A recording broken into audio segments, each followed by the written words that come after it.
on the iPhone, berries of strawberries, whatever it is. Fresh Radio Vibes. The body station. Fresh Radio Vibes. Fresh Radio The most feared internet radio station on planet I'm in the USVI. I listen to Strickly Reggae show every Saturday night live and Fresh Radio Vibes with selector Gadites and the bodies, the maddies. Move. Yeah, man, you know it's a Malachi. And we are represent for Gadites, you know. Pan Fresh Radio Vibes, the #1 online radio station for all your latest. Yeah, man, I'm Smog and representing always my brethren, Gadites right here on what? Fresh Radio Vibes. Keep it and the best in our reggae dance and you know place the best. Gadites, run tune. Fresh. Monday, curry chicken, stewed chicken. Tuesday, stewed chicken, curry shrimp. Wednesday, stewed chicken, stewed peas. Niamin's Restaurant and Catering Services. Niamin's Fresh Jamaican Food. Thursday, curry chicken, stewed chicken, roti wrap, oxtail and beans. Fried Potato Festival. Jamaican Jotas, banana fritters, banana bread. Festivals, Jamaican bread. Restaurant and Catering Services. Niamey. Desserts. Slices of cake include strawberry and vanilla. Please note any meals that is not on our daily menu may not be found in the best. Niamey's Restaurant and Catering Services. Niamey's Fresh Jamaican Food. We also cater for weddings, birthdays and special occasions. Call or text 260-209-8730 or 404-901-7060. That's 404-901-7060. Niamey's Restaurant and Catering Services. Niamey's Fresh Jamaican Food. Fort Wayne area free delivery. Surrounding areas delivery free. Orders after 6 p.m. Family bundles $40 minimum. Niamey's Restaurant and Catering Services. Niamey's Fresh Jamaican Food. Keep it locked to Fresh Radio Vibes. Fresh Radio Vibes. Always Caribbean strong.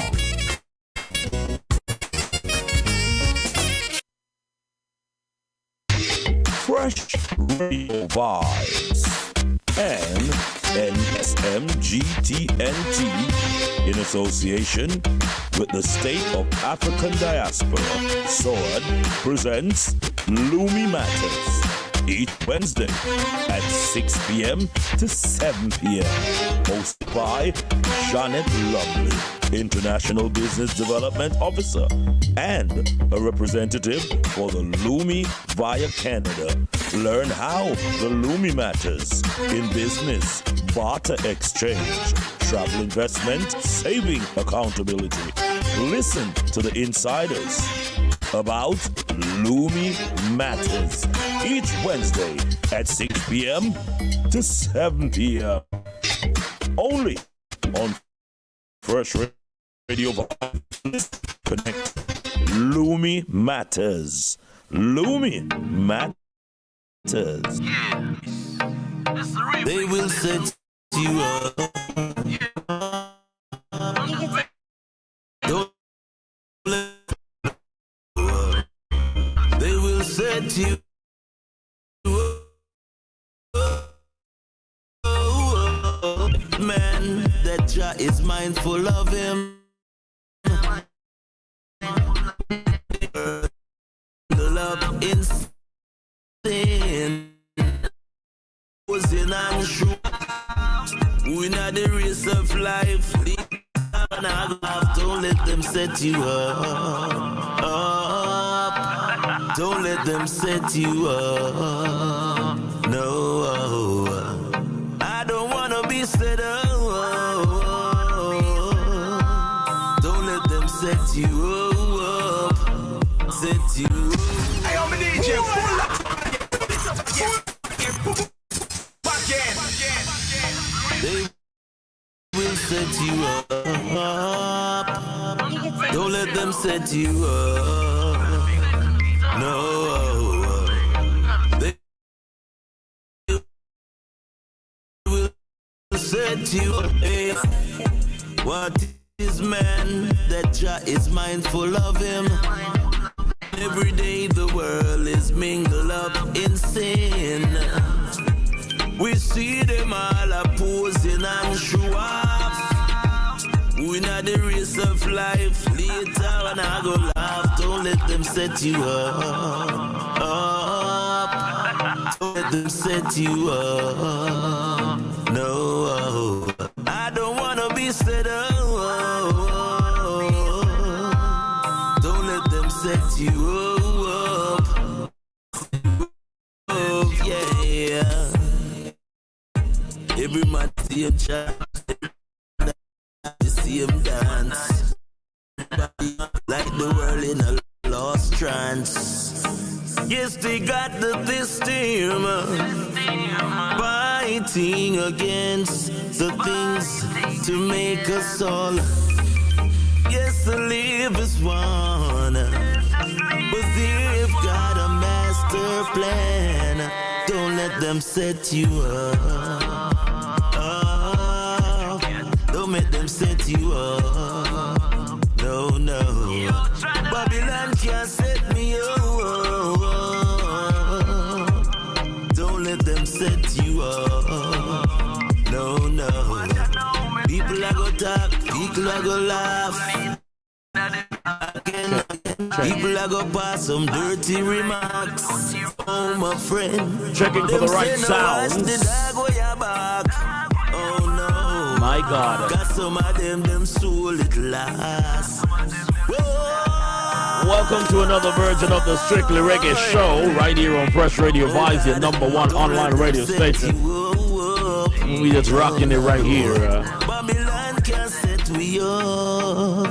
No, no. Don't let them set we up. No, no. Yes, to all the masses that's joining us. Yeah, the Maroon government, big up yourself, Maroon government. All the time, the people. And they can't stop no time. The progress of this nation. The Strictly Reggae Show. 285 and still alive. Don't let them set you up. And the vibration is right. Don't let them set you up. What a thing. Don't let them set you up. No, no. That's my latest track right there from Freshradiovybz. Go cap it. It's out there on all mainstream. Yes, sir. Freshradiovybz in the house. Make we bundle to Babylon. East, west, north, and south. Don't let them set you up. Big up to the educators over there in the UK. Professor Strength, the Prime Minister, big up the Prime Minister, His Excellency Daniel Z. Basra is also in the building. DJ, don't have us heading out there by ourselves. We want to say big up to the massive that's locked on. We have this nasty hum inside our technology working out, because we know that there's something out there that is messing. They've been bugging us for quite a while, so we are just keeping it real. Gotta say, tonight we're gonna have the doctor inside the building, Dr. Chensia, and we're hoping that we can also have the very much Mama G on the line.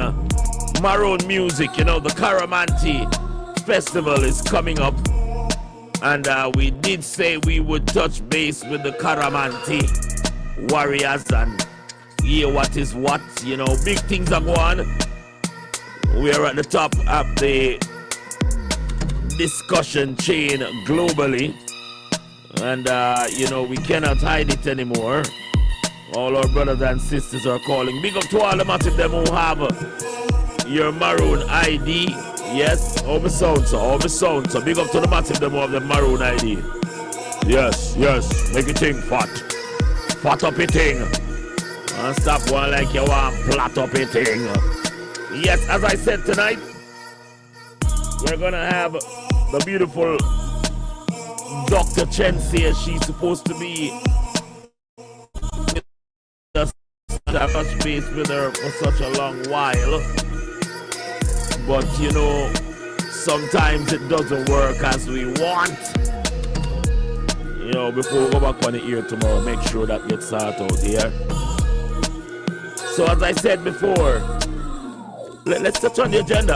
The Emperor, also a bit of news coming out from the Emperor side view for all the massive who are looking for tear down machine. This is the time where nobody no perfect. But anytime you're not perfect, you have to come and talk to the massive. We may just chat with the Emperor to see exactly what's going. But in the meantime, between time, you're locked into the #1 online radio station right here, so. And we are keeping it real. Mama G. I wonder if we can get her tonight. You know the thing, a lot of things took place up by the University of the West Indies the last time. And we don't know some of the intricate detail. DJ, them really have a lock this time, don't? Yeah, man. And they're messing with our stream too. One time this thing had it sound so bubbly, sound away right now, you know? Yeah. A lot of things inside here. We may have to change that. But as I said, you know, Dr. Chensia was up by the University of the West Indies the other day. And she eyeballed a lot of things. She eyeballed a lot of things. And you know, we want to get to it and see exactly what she eyeball and if she can tell us about some of the eyeballing. We're not going to get rid of that to understand how the thing a roll. Listen, a bear roach up on the line tonight. My God. We don't have to stop it, man. We need to cut it out. Stop bug the line. Go and bug your mother. Anyway, let's see if we can get Dr. Chensi on the line, because we did tell her we were going to get her and see exactly what's popping. We have a lot of challenges coming along, but you know, with all that's going on, we still find time to, you know, make the right decisions when it comes down to how we interact. And as I said, International Women's Day also came by and she had a program, and you know, we tried to make that link, but never really get the fest. But reggae music, people. Let me see if I can play something in the mean, refresh our minds and heart, and see if we can get rid of this loud thing. You want to hear me sound stuff, you don't. Sound dusty, man. Sound dusty, people. Yo, I make sure we get this thing sorted out by time we return. Engineer, we're gonna work on the thing while we sort out what we sort out, because we can't sound so panic. I want to the man. CNG International Markets. Yeah! For all your Caribbean and African supplies. They cater to St. Vincent, Trinidad, and all over. CNG International Markets, located at 820 West DuPont Road, Fort Wayne, Indiana. They have in stock salt mackerel, pigtail, yellow yam. Yeah! Green bananas, yellowtail snappers, butterfish, Grace Brand, Maggie, Vitamalt, and DNG soft drinks. CNG International Markets, located at 1820 West DuPont Road, Fort Wayne, Indiana. Yeah! 260-489-8220 or 434-227-9780. Come and get your curry goat, oxtail, jerk, all your favorites. Yes, it's all about the African and Jamaican store, CNG International. Check us out today. Yeah! Come to CNG International Markets. Yeah! for all your Caribbean and African supplies. They cater to St. Vincent, Trinidad, and all over. CNG International Markets, located at 1820 West DuPont Road, Fort Wayne, Indiana. They have in stock salt mackerel, pigtail, yellow yam. Yeah! Green bananas, yellowtail snappers, butterfish, Grace Brand, Maggie, Vitamalt.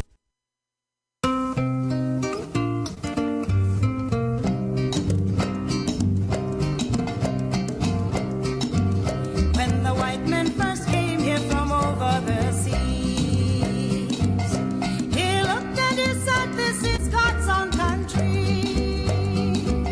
He was mighty well pleased with this land that he found, and he said, I would make my own piece of ground. Now many's the battle he still had to fight, and many's the family who died in the night, 'cause many's the black men who lived all around, all of them wanting their own piece of ground.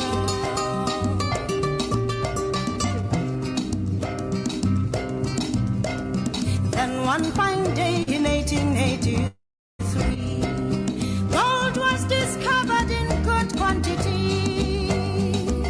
Now the country was rich and was richer than planned, and each digger wanted his own piece of land.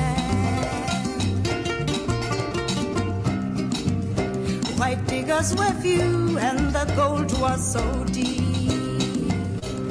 Black man was called 'cause his labor was cheap.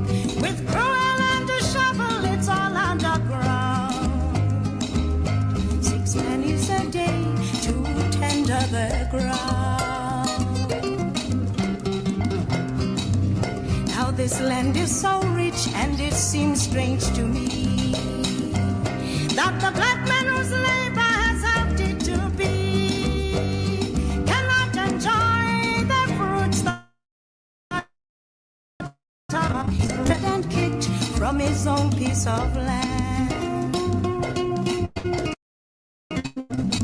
Why some people say, oh, don't you worry, we'll get you a nice piece of reserved territory, but I'll give my love that 10 million can be found on a miserable 30% of the ground.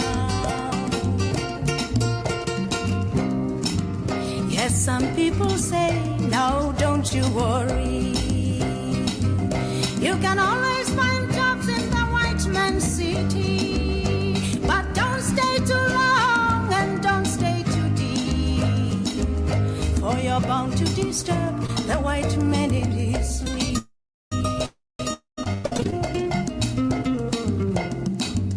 White men don't sleep long and don't sleep too deep. Yes, yes. For your life and possession, Your life and possession. How long will you keep? 'cause I've had a rumor that's I had a rumor. Yes.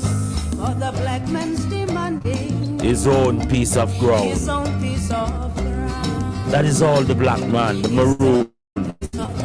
The maroons are defending His own piece of their own piece of ground.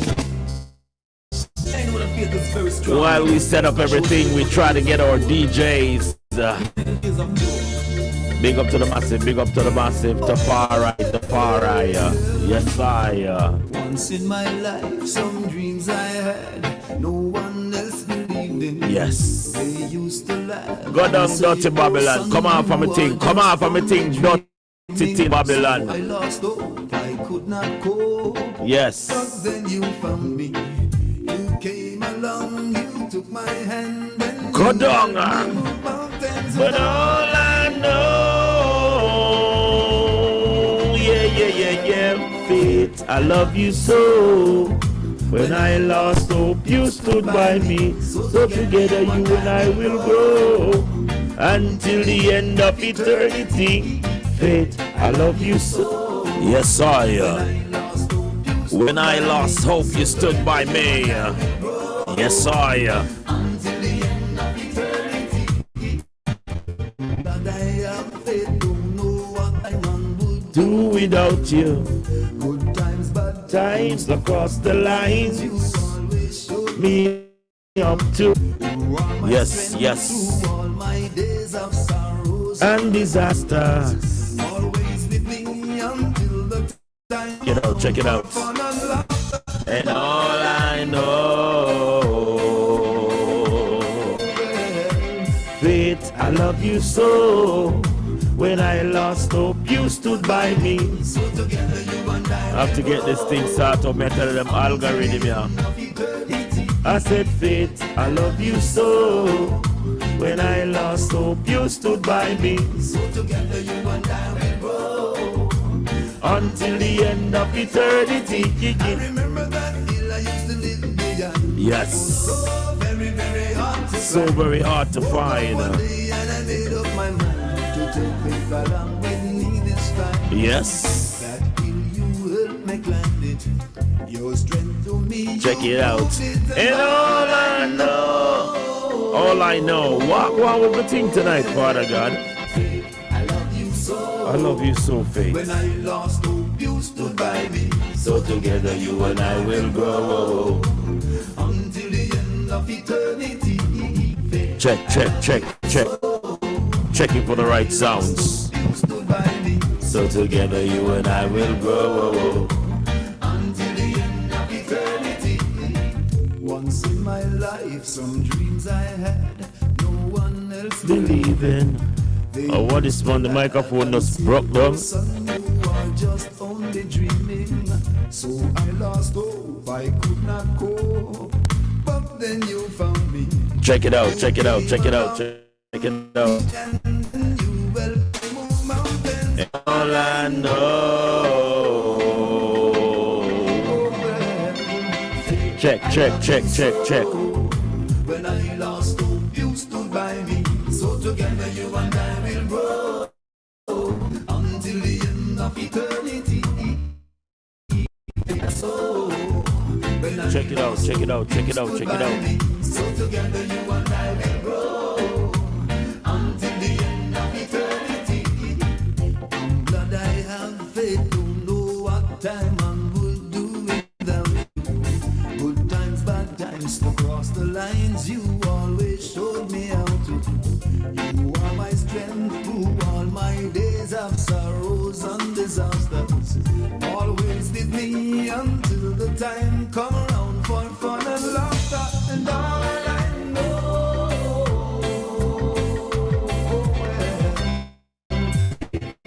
so when I lost you stood by me.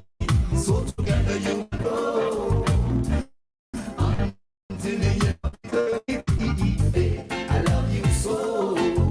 When I lost hope, you stood by me. So together you and I will grow until the end of eternity.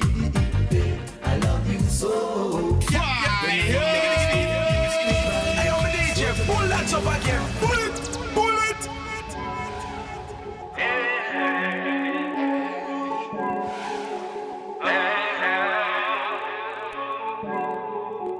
This is a brand new Ross Page right here.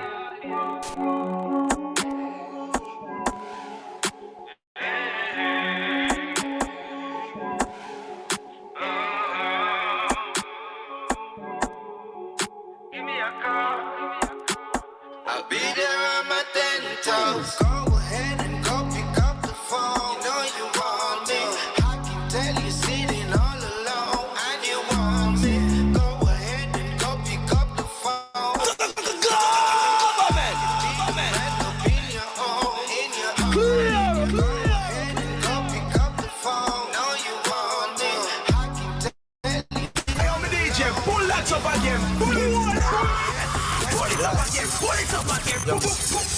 up again. Yeah, tonight is not a hip hop night. Straight reggae. Strictly reggae show name. Yes, I. Seems I can love you. I see the wicked running to the rock. and I look somewhere to hide, to the tree. I try to save them misery. I know them running to the hillside. It's gonna be a landslide. No way, no day if you run alright. Stand up and face the judgment. This time I did a one. You say, Jack, set thy free. No peace time. From war and violence and crime. From war and violence and crime. Jack, set thy free. Now in this time, Freshradiovybz, the most feared internet radio station on planet Earth. Render your heart but not your garments. The wicked them figure in one department. Upon delusion, me see them a comment. Then I see me go to school, figure one bench. Wicked a burn up like a rice grain. To them no one call Christ's name. But I know it's not a nice game. Now them get caught up in this system. But I tell them say, set I free. Now in this time, from war and violence and crime. From war and violence and crime. Me did that tell them, set us free. Now in this time, from war and violence and crime, from war and violence and crime, them not hoping and no love no more. Yeah, bad mind and envy them I give for sure. Nah, see no brotherly love, no sisterly love. No, no, no, no, no, no, hey. Black a fight against black. And we see white a fight against black. And the Chinese one come take we spot. And not just because I love you forgot because the Lord can know them weak. I preach and tell me what make them go weak. What kind of food that them a eat. And the bread that them go spread that in I eat them go and go sleep. Them a burn them and I weep. Me know Jah alone can set I free. Now in this time, from war and violence and from war and violence and crime, Jah alone can set us free. Now in a day time, from war and violence and crime. Trying to set everything right, okay? Hold the line, hold the line. Jah alone can set us free. Jah alone. In this time, from war and violence, from war and violence.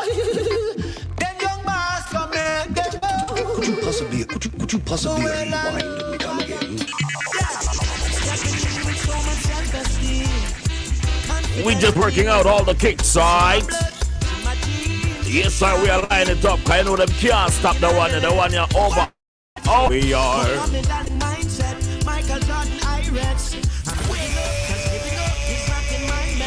Nothing shall stop the progress of the people, all right? Let's go. Like them great ones before us. So much greatness again. Yeah. Stepping in with so much self-esteem. They say that tough times don't last, but tough people do. Tough times don't last, but tough people do. Muhammad Ali mindset, Michael Jordan Iris. I'm living up, cause giving up is not in my meds. But money attitude, Marcus Garvey mood. But my people, let's do what we got to do. Got to be great, great, great. Like them great ones before us. Great, great, great. So much greatness around us. Them not gonna rate you if you're not rate yourself. Step out in the world and show your best self. Yeah. Hey, I'm a sore loser. I love to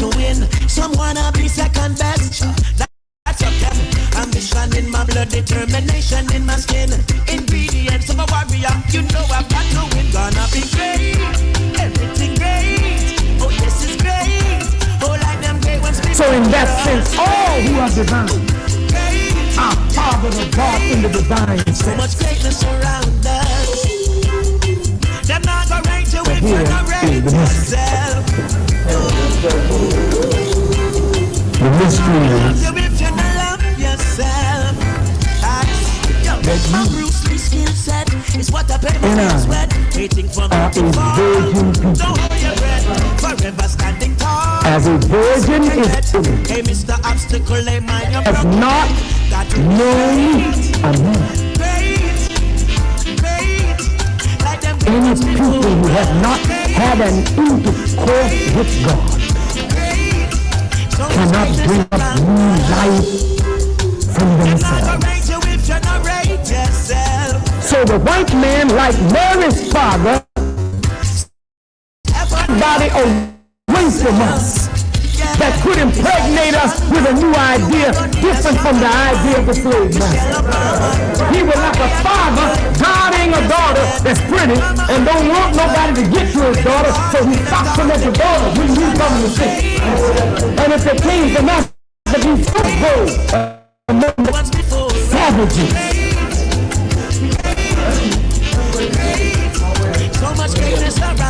They will hurt you. Stay away from them.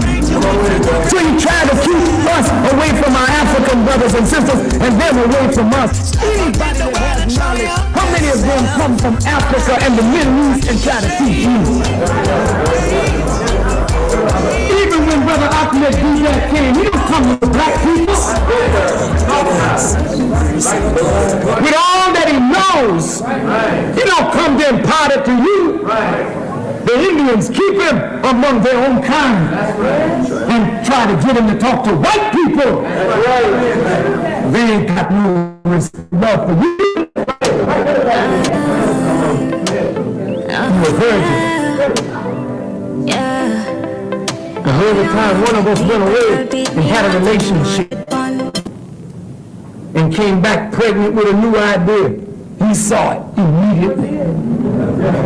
Marcus Garvey went away to England and met with, notice the name, Muhammad, and got fired up and came back to Jamaica and began his quest for the black man. All of a sudden he had a new idea. And because he was pregnant with a new idea, we don't want him to make the rest of us pregnant, so we isolate him. But they were not watching. He came up out of Jamaica and slipped into America, looking for Booker T. Washington. And when he got the appointment, Booker T. I think was dying. So the Honorable Marcus Garvey in the kitchen, when white folks looked around, he had nearly 5 million under his banner, and they were frightened because that's not their nigger. That's not the nigger that I made. Listen to me. When you in the South and an uppity nigger drive in with a fine car in a southern rural town, white folks will come out and say, what you doing here? What you doing here? You be careful what you say. I knew you. Notice the possessive pronoun. Our Negroes. That's all we need. If they're Negroes, they're Negroes and they're black people. They own you, nigga. That's why you wear their names. You let the Johnson, Jones, and Walker, and Roundtree, and Bulletproof.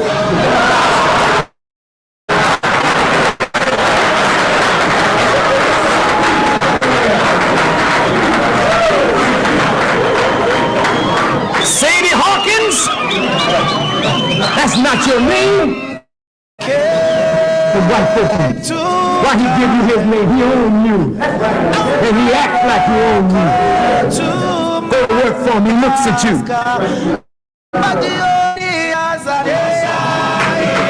Yes, I think I'll hire you. You don't want your husband. You don't want your brother. He wants you. skills and you're so dignified. Then he started telling a little dirty joke. And then all of a sudden his hand is someplace where it ought not to be.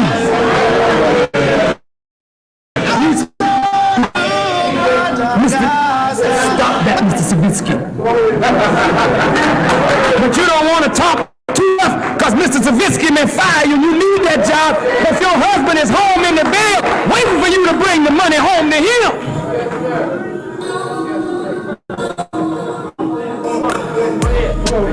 Damn shame, man. Don't act to me like you so damn innocent. But you know what is going on. You know I'm telling you right.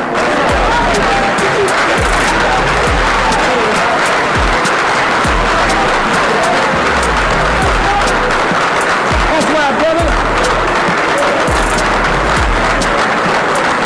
Look here, brothers. We are not no real men until we can take our women out from the workplace of white people and provide them their own workplace where they can live in a secure environment and work to build a nation of their own. But that's not their fault, that is our fault. Time men don't want nothing but to shoot a little crap, play the numbers, play the lottery, chase down a woman, but you don't want to build. You're in a cave, and you're nasty as hell in a cave. And just like them crackers were on their all fours, you not on your all fours, you hugging the earth like a reptile. You like a snake of the grafted type.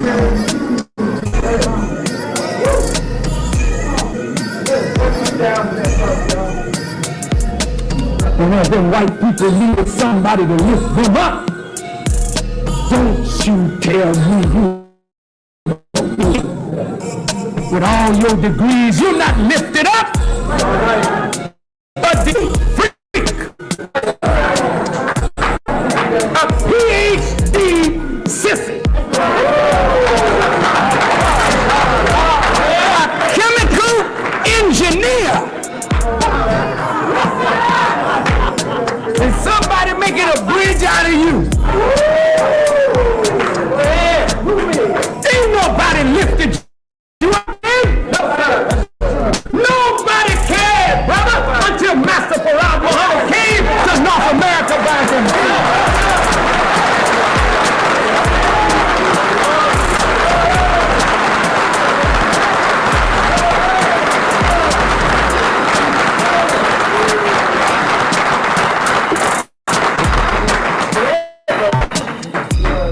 How did he come? He came without observation.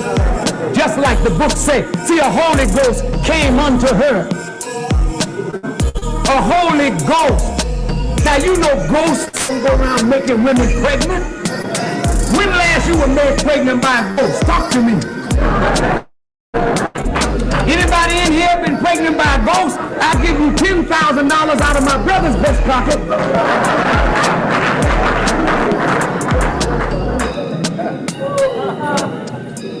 Ain't no ghost got you. Ain't none got married either. You know what the book is talking about? He came without observation like a thief in the night. He's coming to raise up a people. Oh, praises be to the Lord. He comes without observation. He slips into North America alone. Look at it now. In the night, the Holy Ghost comes. Ghost is an apparition. You see the outline of a thing that you can't make out what it is. And many people saw Master Farad Muhammad but didn't know who he was. Didn't know nothing about him. He was an apparition to them. He was a ghost. He was a holy man coming in the night of our ignorance. Of our ignorance. And the people that walked in darkness have seen a great light. Upon them hath the light shine. But the scripture also says that the light shined in the darkness, but the darkness comprehended it not.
Madagascar, but the only Azane,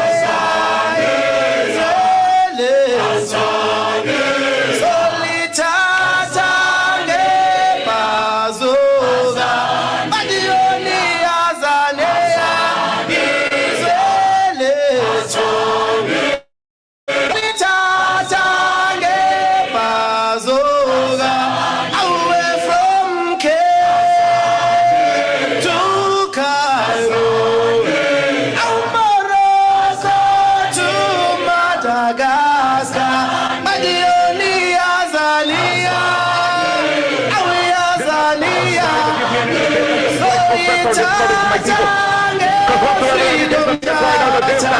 Azania,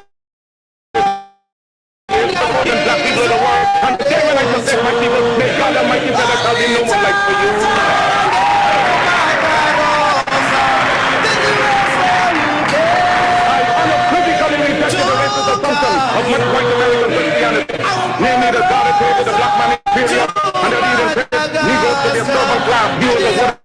The life dedicated my view of man and the doctrine of the Imago Dei. All men regardless of color are created in the name of God. Now from this premise follow the quality of the brotherhood of all men. The biblical injunction of Acts 17:26. The he created the nations of men that dwell on the face of the earth. I was most interested in brotherhood within his own way. Because if Negroes are created in God's image and Negroes are black, then God must in some sense be black.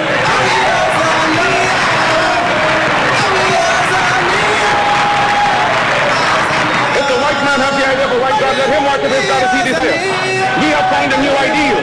Because one God has no color, and yet it is human to see everything through one's own spectacles. And since the white people have seen their God through their white spectacles, we have only now started to see our God through our own spectacles. We believe in the God of Ethiopia, the everlasting God, God the Father, God the Son, God the Holy Ghost, the one God of all ages. That is the God in whom we believe, but we shall worship him through the spectacles of Ethiopia. For 250 years, we have struggled under the burden and rigors of slavery. We were maimed, we were brutalized, we were ravaged in every way. We are men, we have hopes, we have passions, we have feelings, we have desires just like any other race. The cry is raised all over the world of Canada for the Canadians. Over the front of England for the English, or France for the French, or Germany for the Germans. Do you think it unreasonable that we, the black world, should raise the cry of Africa for the Africans?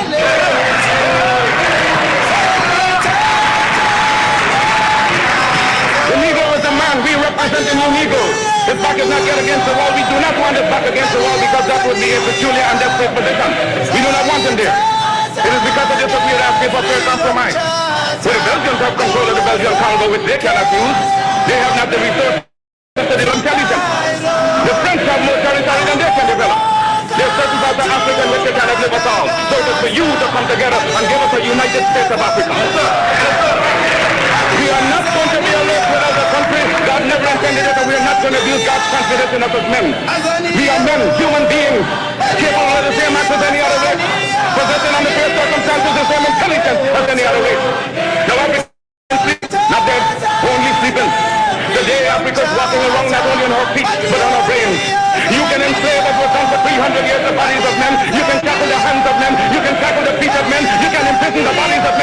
cannot settle or imprison the minds of men.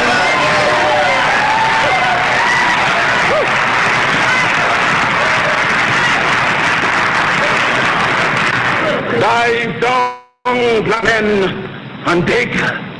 Reach up, black men and women, and pull all nature's knowledge to you. Turn ye around and make a conquest of everything north and south, east and west. And then when you have wrought well, you will have merited God's blessing. You will have become God's chosen people, and naturally you will become leaders of the world. And as you bow down to the white man today, so a lot of races bow down to you and call you a race of masters because of the superiority of your mind and your achievements. Because no race has the last word on culture and on civilization. They do not know what we are capable of. They do not know what we are thinking. They are thinking in terms of dreadnoughts, battleships, aeroplanes, submarines. You know, that is our own private business.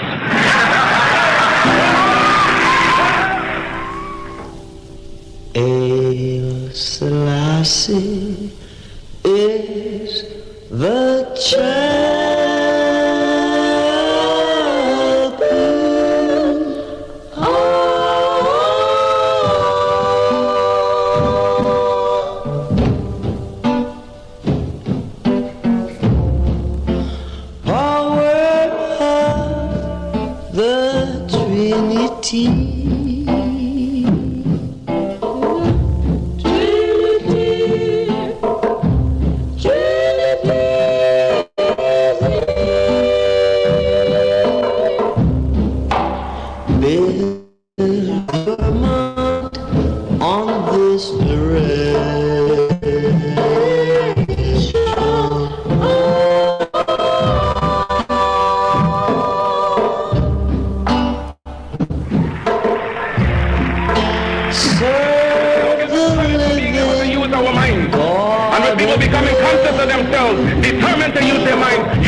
What satisfaction can anyone get in being happy and see his brother wallowing in filth, dirt, and disease?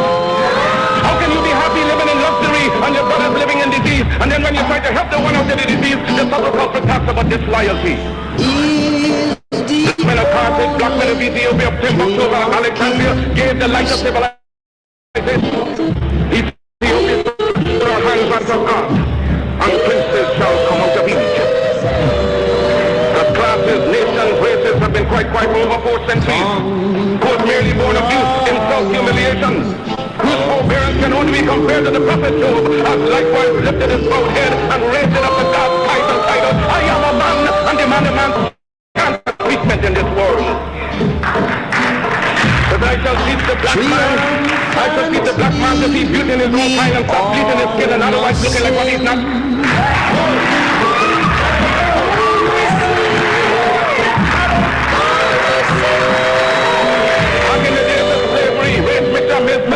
And of course, because the African woman had no protection from the slave master.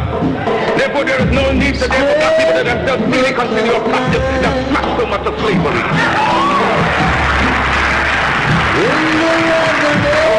The race problem will be solved through higher education, through better education, that black and white will come together, that they will never happen until Africa is redeemed. Because if those who like W.E.B. Du Bois believe that the race problem will be solved in America through higher education, they will walk between now and eternity and never see the problem solved.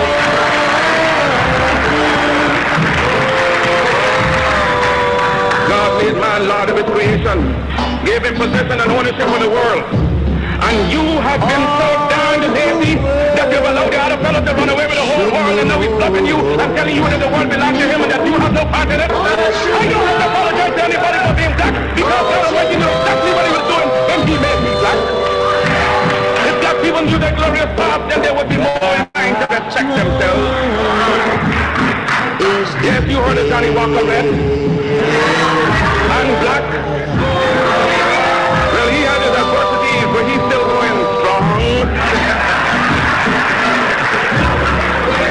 Well, I intend with your help and God's grace to continue, because my work has only just begun. And future generations shall have in their hands the guide by which they shall know the sins of the 20th century. I know, and I know you too believe in time, but we shall wait patiently for 200 years if need be to face our enemies through our posterity. When my enemies are satisfied, in life I shall come back, or in death even to serve you as I served before. In life I shall be the same, in death I shall be a terror to the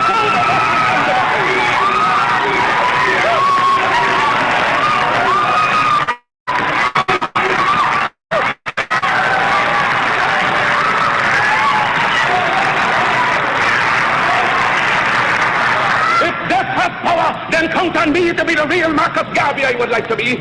If I may come in an earthquake or a plague or a pestilence or as God would have me, then be assured that I shall never desert you and make your enemies triumph over you. Will I not go to hell a million times for you? If I die in Atlanta, my work will only just then begin. For I shall live in the physical or the spiritual to see the day of Africa's glory. When I am dead, wrap the mantle of the red, the black, and the green around me. For in the new life I shall rise up with God's grace and blessing to lead the millions up the heights and the triumph that you well know. Look for me in a whirlwind or a storm. Look for me all around you. For with God's grace I shall come back with countless millions of black men and women who have died in America, those who have been Indies, and those who have died in Africa to aid you in the fight for liberty, freedom, and life.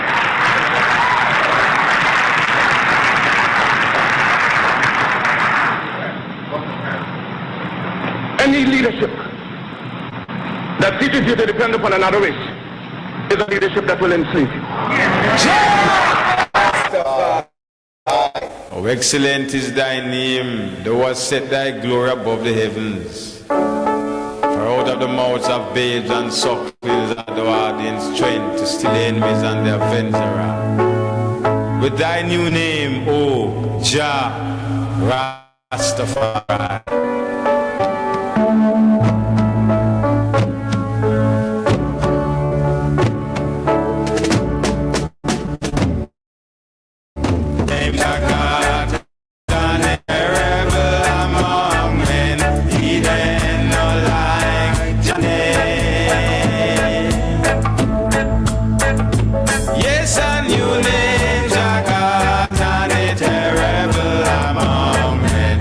Then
Excellent is thy name, thou hast set thy glory above the heavens. For out of the mouths of babes and sucklings art thou art in strength to still enemies and the avenger. With thy name, Jah, Rastafari.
microphone is acting up tonight. I don't know why. Seems as if somebody has tampered with it.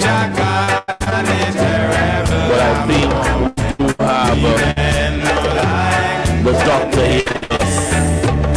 Let's check our yes, I.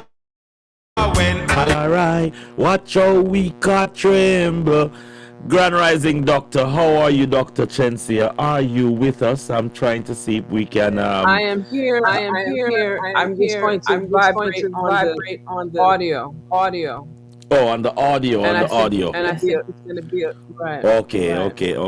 I am so happy that you're here with us tonight. You hearing me loud and clear? I hear you loud and clear. I just know that there's a feedback, and I'm reaching out to our royal excellency, Mama G. See if she can join us. We're working, but I'm hearing like myself, my voice. So I'm not sure why that's happening. I guess the studio feels I'm in the studio with the eye. Yes, the studio. You're right in the studio, but I think a bug has really gone into our thing. You know, the artificial intelligence always try to mess with a few things, and we're trying our best just to work around it. My engineer has assured me that you know, they're working on it as we speak. But good to have you here with us tonight. Nothing is going to stop the energy.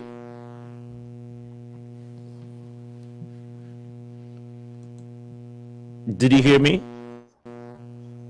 One more time. All right, I'm saying glad to have you here with us tonight. Nothing is going to stop the energy. I don't see anything stopping us from taking it to the next level.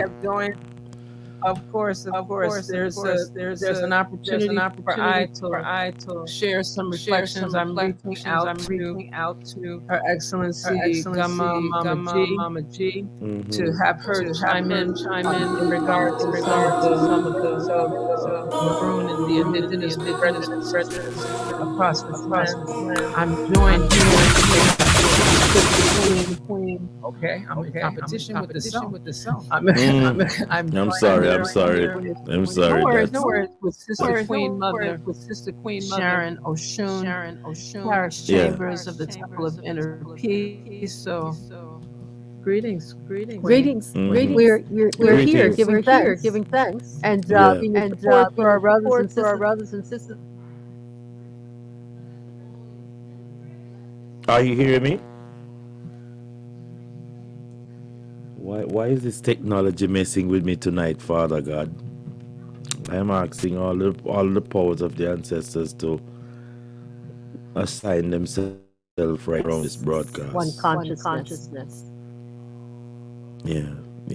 So, I don't know. it's a pleasure to be here with you and Senate Doctor Jinzira, Kahina, and also Gama, Gloria.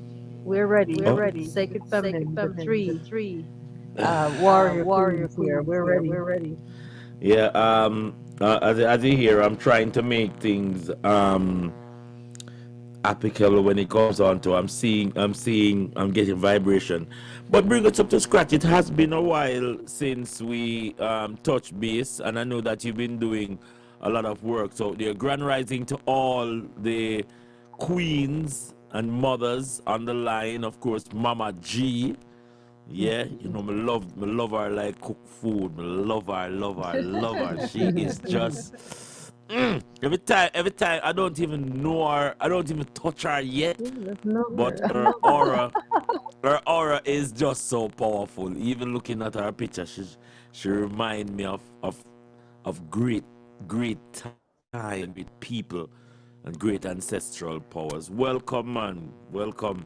Mama G. Mama G's there? Hey, if this thing and I want me to go phone call, you know, because this thing and not going to mess me up tonight, you know. Yeah, you hear me?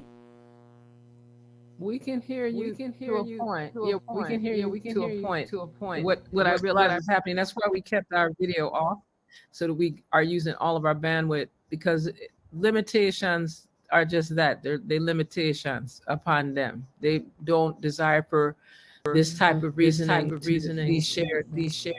Mm-hmm. Well, And it's I think we can go by phone and can't stop, you know. And I noticed tonight when Mr. Mayor all the reasoning, that's when all of this start, you know, this lowering of my vibration, and I can't really work with them low frequency. We don't work off a low frequency. Yes. Yeah. But Hail you, King. yeah, hail. I am not getting a good reception where I can listen and talk to the Queen them, so may I ask the ancestors them to intervene right now, because this is not normal. This is not normal. This is abnormal. Yes, very true. Yeah. So yeah, man. Yeah, let's sing out them bugs. You want to start, Dr. Chensia, by bringing up to scratch what's 2023 been like for our indigenous brothers and sisters? You've been linking up with Mama G and most of the power-minded brothers and sisters out there. You want to give us a recap as to what's taking place now? This is first and foremost, I have to greet and say Hotep, blessed evening, grand rising for those where the sun, and we really give the praise for having this opportunity, reason, even if it's with limitations that are being interfered with. So we ask that our ancestors be in the forefront of guiding our words, our deeds, and our sanctified intention. Sila, Hail, and I say that for all first, because there's a lot that's happening with original, indigenous, maroon, African, ancestral, natural world people, right? There's no limitation what you speak about what is coming forth in the year 2023, because there's been a challenge and a number of distractions to keep us away from work united to. There's been work happening from within Universal Negro Association, African community, all different races, inclusive of the RC20, people refer to as the Ohio group, the peak of the confidence, folk vibrations. There's work happening, conferences around all African people, Revolutionary Party, all African Women's Revolutionary Union, have the Caribbean Pan-African Network, CARICOM, doing a very different type of relationship building or not, where it involves indigenous, ancestral, original, natural, African, lad. Notice all the names. Original, ancestral people living in mountains. There's various in it. Very recently, and part of the reason why I'm still here is linked work with our sister Sharon Ocean Paris Chamber of the Temple of Inner Peace, and a host of other enterprises here alongside her husband, Baba Theo Chamber, and sphere. I don't say a circle, but a sphere of brethren and sisters that are working with indigenous communities and in the region, working with maroon communities within the space of Jamaica and abroad, and bringing in connection of liberty across all these different forms, right? So whether it's this recent of what was hosted at the on the Mona campus, a symposium on reparations and royalty. That was yes. Uh-oh, we lost you. Oh no. As I said, I'm gonna call you back by phone, and then we will talk via WhatsApp. Tina, you're not gonna go live. My listeners want to hear you because we're also streaming on our online radio station. So I'm gonna call you back by WhatsApp, and then you pick up Mama G and every one of us, and we have a chat. Cause them can't stop us from putting this out. I want to talk to you tonight. Yes. We are experiencing a bit of technical problem, but of course, nothing ever is going to stop this movement right now. All the bugs them are do. By Monday, me go fix all of them for take all night tonight. So Dr. Chensia, she is going to come back to us via the connection with the phone link. Skip it right here, so no. Oh, excellent is thy name, thou hast set thy glory above the heavens. Out of the mouths of babes and sucklings are thou art in strength to still enemies and their avenger. With thy new name, O Jah Rastafari.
They're telling us that we have the doctor on the line. Let's see how better our transmission is going on right now. Dr. Chensia, are you there? Grand Rising again.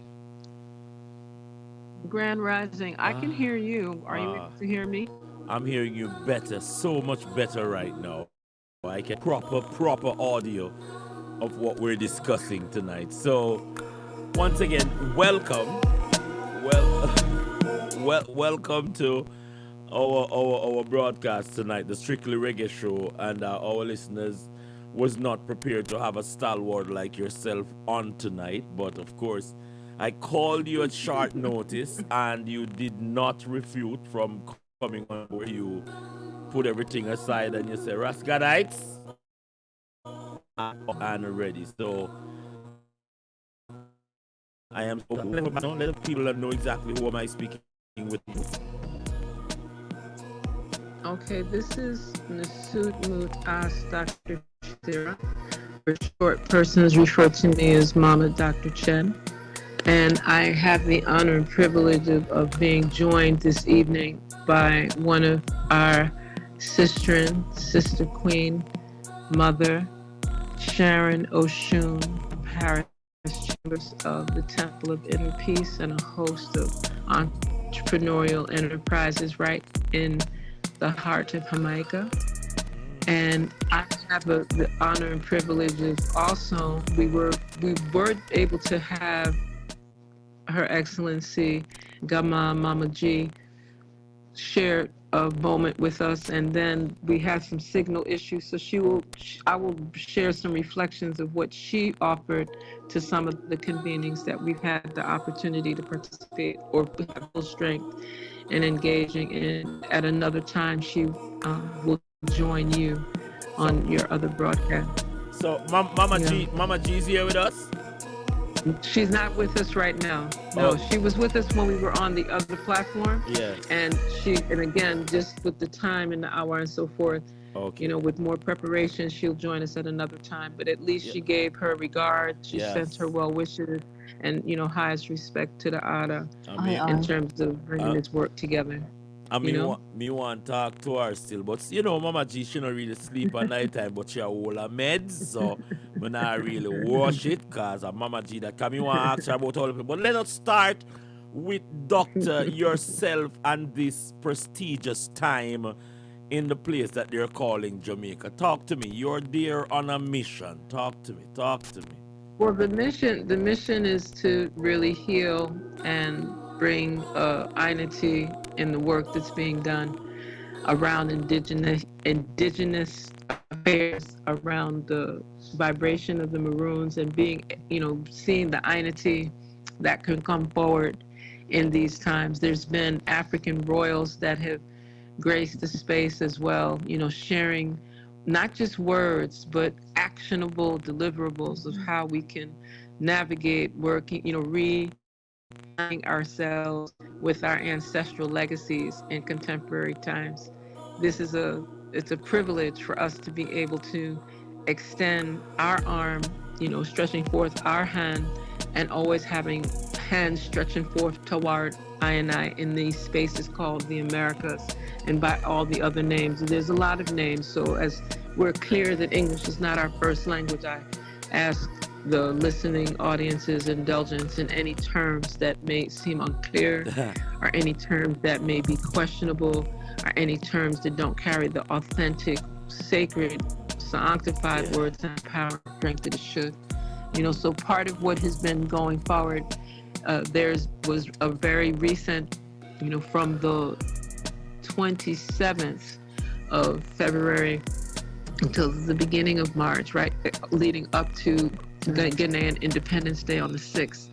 There were delegations that traversed from different parts of the Caribbean, from the CARICOM reparation, hosting the various reparations and royalty convenings that happened in spaces inclusive of the Liberty Hall here in Kingston, as well as bringing the community together to really have an opportunity to meet some of the African royals, know the nature of this whole initiative of reparatory justice, reparations, and more of a communal gathering, refreshments, with entertainment, or more correctly, entertainment, cultural exchanges. It was very, very rewarding.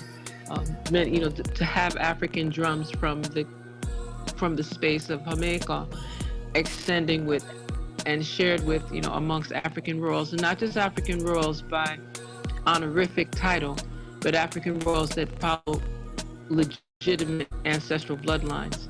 There were representatives from Azania, South Africa, Lesotho, the Cameroons, and as well as Uganda, that made up part of this particular delegation that represents more than 500 different kingdoms, within the IDO Network International. And I encourage persons that are listening, don't just take respective websites. It's good to look at the CARICOM Reparations Commission website. Persons can learn about this 10-point plan that has been in process to restore balance, to reclaim that which is ours, and to do so in a very 21st century space. Not just look for fiat money, but resource, land, investment, capital that is ours, so that there can be more equity and more engagement. And it's not to interfere with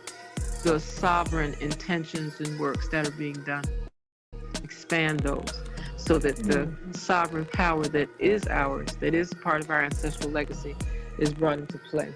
There were also, and I encourage persons, again, go to that CARICOM Reparations Commission site, because that way you can see what the CRC is doing, what the representatives have reported out from respective parts of not only the CARICOM nation states, but the others that tend not to be included. For example, where some people don't even know that the Virgin Islands of the U.S. is a non-incorporated, non-self-governing territory of America. Nice term for colony, yeah? Those are the types of things that were also shared, discussed, and brought to the forefront, and to see how we can work together with brothers and sisters throughout the Caribbean, Americas, and the world. There were representatives as well from the Caribbean Pan-African Network. That was the capacity in which I participated, because I serve on the CPAN Executive Council, and persons don't know that the Caribbean Pan-African Network exists, and that there are representatives from a variety of different Caribbean nations, states, territories, commonwealths, that there's a space for us to be able to bring forward, how do we have these versations around indigeneity, around sovereignty, around the maroon element that needs to be properly navigated, properly narrated, properly brought to the forefront. So there were a variety of things that transpired. The symposium that was hosted at the UWI Mona campus, with the customary dignitaries, inclusive of yet not limited to Dr. Maureen Shepard, who serves with the Center for Reparation Research, alongside the Vice Chancellor, Dr. Hilary Beckles, who we were very clearly made aware of, has been provided with a royal title, not just title in word, but title in action and responsibility, around global African. I think it's very important, and there's more information on that forthcoming. And of course, Dr. Hilary Brown, another Queen Mother, who has brought forth another layer of regality to her work, overlooking the program affairs within the CARICOM Secretariat, specific to culture and history and gender affairs. There were just so many. We had a wonderful presentation from the Most Honorable P.J. Patterson, and again, through the P.J. Patterson Center, there were, a number of other pieces that came forward. And there were, to see the students from the UWI Guild, bring forward a lot of they hosted their own convening to ask questions, to share presentations on the knowledge base that they have been researching, yes, as students, but also as parts of the civil society network and community. It's been a lot. I mean, I'm just saying the parts of it. I know that Sister Queen Oshun can share another element of that as well, because there were, things that were happening that we were covering on the media, and then there were things. There was an African bazaar that was a nice marketplace with various businesses, and again, most of those businesses' names I did not get, like the list of all of those business names. No, there were no lists that they were local. Okay, that was entrepreneurs. Entrepreneurs, and it was fabulous to just see, you know, an African marketplace on the UE campus, and to see African royals, you know, engaging with students, faculty, administrators, you know, persons from civil society networks, and to have these discourses, you know, to be able to see, you know, Her Excellency. I always say Queen Mother first, but Gama Mama G, you know, recognized, you know, for her contributions and her work. It was very rewarding, and there's more work to be done, you know, and there's more work to share. That was a roundup from your side. The Queen, do you want to say anything before we get into it? Because I have some question I have to throw there, because I want to reason in the full aspect. But is there something you want to say, Queen, before we start? Introduce yourself and, you know, make your voice. Sharon, thank you so much for this opportunity, my brother. Yeah. It's Sharon Oshun. Mahat, Sharon Oshun Mahat, and here representing Temple of Inner Peace, and it's a beautiful peace retreat for all people of interfaith to come and experience themselves in nature, to be one. It's a place that we discovered more than 20 years ago, and we're using it now to bring people together to have weekly reasoning. And we particularly love to have our indigenous Rastafari, Marus, all people who are interested in peace and harmony and reparation, preparing the mind, body, and spirit. So this is in Mount Airy, and it's Negril Hills. Wow! And so while I supported my sister Queen as media, and we are CaribNewsroom.com. Carib Newsroom, and so we're just reporting news, online news of the Caribbean. And what we discovered being there, meeting Ido, the president of Ido, and the Royal Network was phenomenal. Papa Ataker, and he's Paul Jones, and what's the last name, please? Who, mine? Kankar, the last name of Papa Atakar. I always call him Papa Atakar. Okay, so Papa Atakar is the king, His Majesty of the Embo people of West Africa, and he came to represent the royal kingdoms to show us that what we've been fed, the stories that we were told, were all lies. That's the most powerful part of the discourse. He came to right the wrongs and to eliminate the myths. And so we had Sir Hilary Beckles, who gave us a beautiful welcome message and a background history of how we were enslaved and the whole transatlantic slavery, and he likened it to a narcotic trade. And more so, he showed how the British had so much help, so much unity in their royal and their friends and their alliances that made this slave operation so powerful, and the cannons that were brought in and the military might and power made it very difficult for, the strongest African nations to really succeed. And they showed us certain points that were, important, and also showed where captives that would normally be held within Africa somehow were negotiated to leave the planet, and many of those captives were noblemen, were royal people, and they have to be enslaved. And we are to know clearly that we are descendants of these royalty. Yes, this is true, but we are to work through the myths, get the truth, and know that this royal network IDO.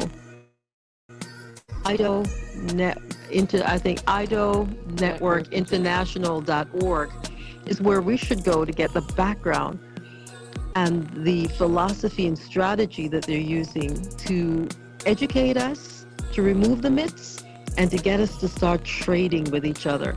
And through this means, I think we can have this unity with Africa, that Africa can engage the diaspora the way we should engage, yes, and that we would have this prosperity that is there for us. They're welcoming us to return. Yes, yes. And they have given us a way to return through their network. Thank you so much, Doctor, for that information, and the Queen. My link is, I see all. DJ, could you stop the music for me? I see all of what's transpiring as very, very wonderful. But as you've rightfully said, both of you agree that a lot of lies have been told, right? We agree that, right? Yes. And some of these rubbish have reached into the classroom, into degrees, into the universities, to say. And I am very much happy that we're seeking unity, but I believe that we're seeking it in the wrong way, because as you said a while ago, the Africans rightfully admit, some of our brothers and sisters on the continent rightfully admit that they sold us out.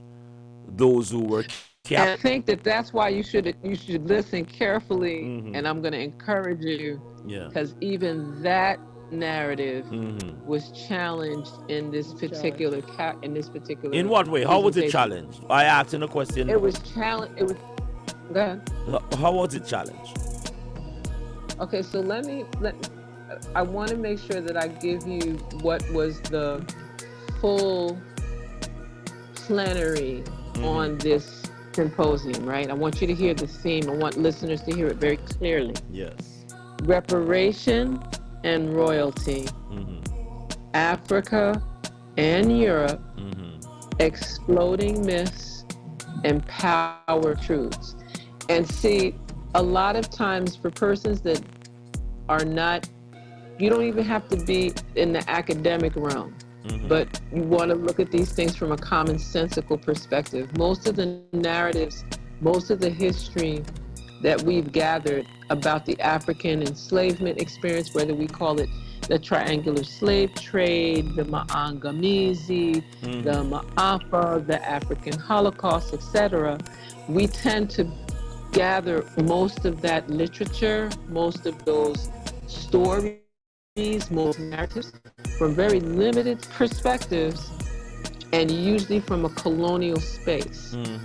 And most of what these colonizers have been intentional in doing, and again, it took me a while to be in that space, because I've lived in different parts of the continent, and I can remember some of the colonized Africans, and I want to be very specific when I say this, those that were taught by within the colonial schools, like most of us. The whole narrative starts with a premise of the European did this and the African did that, and the European colonizers were very detailed, very strategic, and very intentional in preparing a narrative down to archival records that would give that impression that our own sold our own into chattel enslavement, that only our own were responsible as collaborators for our enslavement, and not the authentic. But doctor, not to say that our own is responsible. As you rightfully said a while ago, there's difference among tribes. And what happened is the European exploited it. We're not disagreeing that they exploited it.